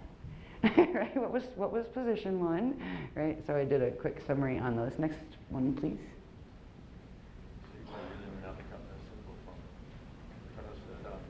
The what one? Which symbol? Oh, okay. I didn't realize that was an Illuminati symbol. The way they distort magic. Oh, okay. Thank you. Alrighty, so here's what we're doing on the beach. We'll do the drum code, the 12, 12, 5, 3, just 12 times. So that's pretty easy. Then we'll go into the water, and again, without configuration, just you can meander toward the water and pick up the transmissions that are already running in the water. And again, that's where you might feel first the Staff of Alhambra frequencies coming up, from the bottom up through. And then eventually you'll feel the tingling, and you might feel the tingling in the palms even if you don't have them down. If you feel the tingling in the palms, realize it must have come up fast. Like if you walk in and all of a sudden your palms are tingling, go, whoa, that was quick. Which means you must have been starting that activation just because it has been partially anchored in core white blue shield. So you must have a bit of the K factor happening because you picked it up just because it was starting to run in the shield. So if you walk in and go, whoa, yeah, that means you made connection with your rod of Alhambra, and just kind of take it from there and keep going to the hands down position. And just breathe and try to feel the flames and try to feel the engagement of the flames with this rod field that is moving through you. All right. And some people have it, some don't. Don't worry about it. You may have like the highest K factor on the planet, and it's just not time for it to activate in your DNA yet, because it's all timed. Everybody has their own wake-up period that's scheduled in their mission sphere in general. So just because somebody activates first doesn't mean they're better, stronger, faster, etc. So don't even go there with it, with yourself or with anybody else. Don't worry about it. Right? Just pay attention to you and what your body is telling you, and know that that's perfect for you and who you are. And do not try to interpret it, that it means this about me, it means that about me, it means, oh, I'm not feeling anything, I must be a dark flower. Don't even go there. Right? Seriously. Yeah.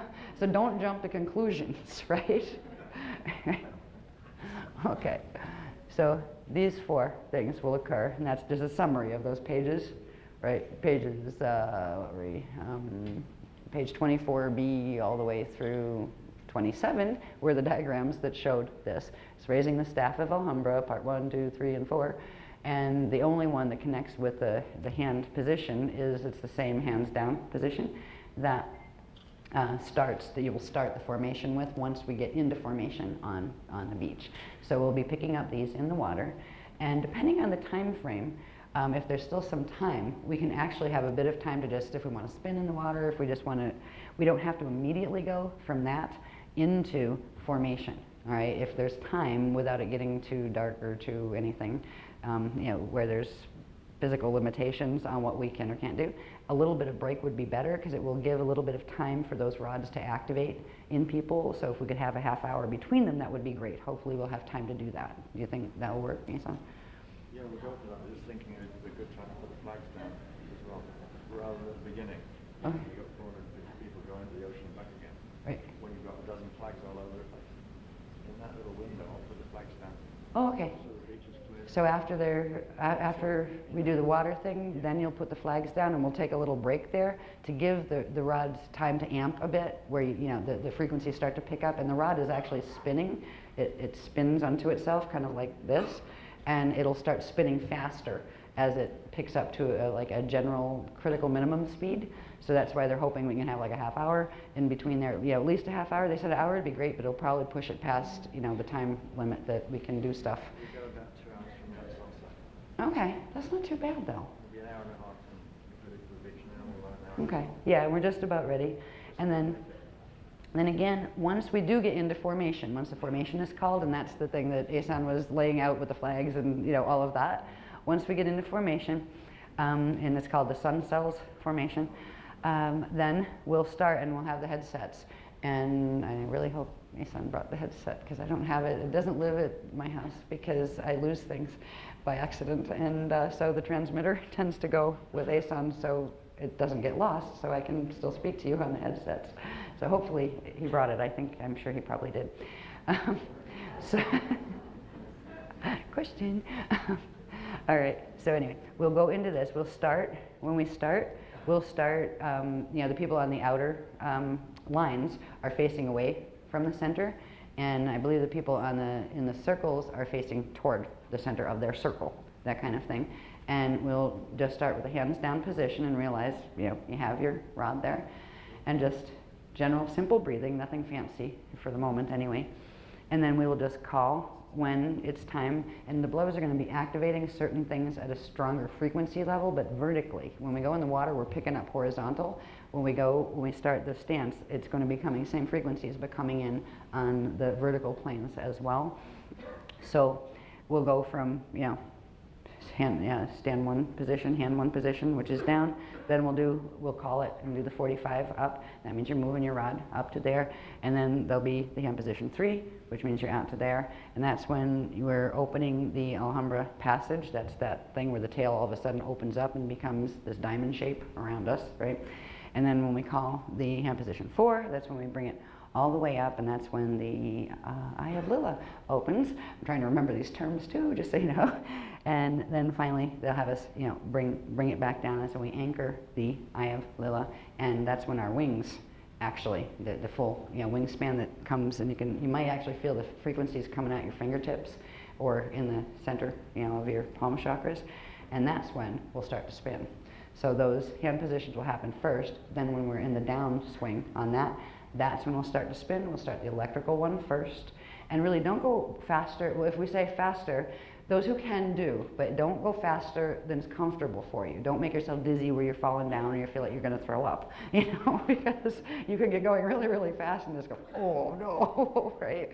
So go as fast as is comfortable for you. When we say faster, those who can do, those who are not comfortable with it, just find your fast, what your comfort zone for fast. Okay, a little faster. Okay, am I comfortable with a little faster? If you are, pick it up. If you're not, that's fine. Stay where you're comfortable. And then there'll be a time when we call that stop. When we call stop, you'll still have your arms out. And then you kind of just stop. Feel the rod release, because it'll temporarily release from the palms. And then you can just put your palms down and just still spin in the same direction and slow it down. Don't just like stop, because then you kind of, we talked about the standing wave that you're forming when you do these spins. If you just kind of go and then stop, it goes like a pancake. So you're like building this beautiful vortex wave, right?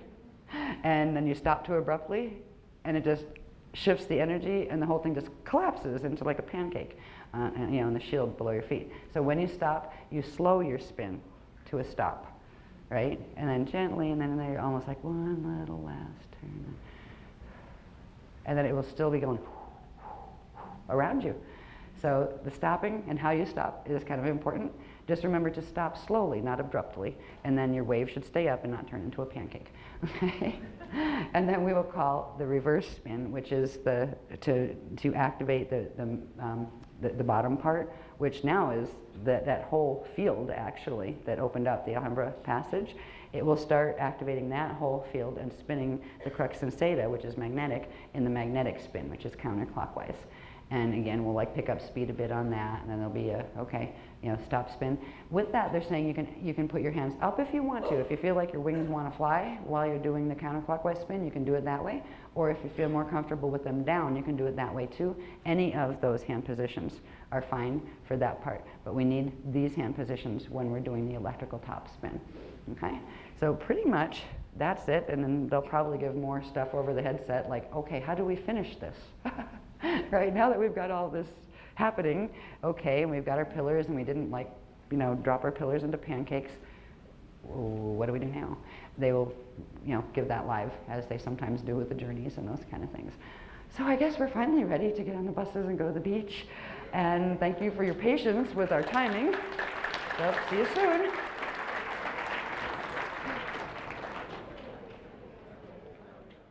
Earth, which is ascension Earth. So it is opening a time wave, literally.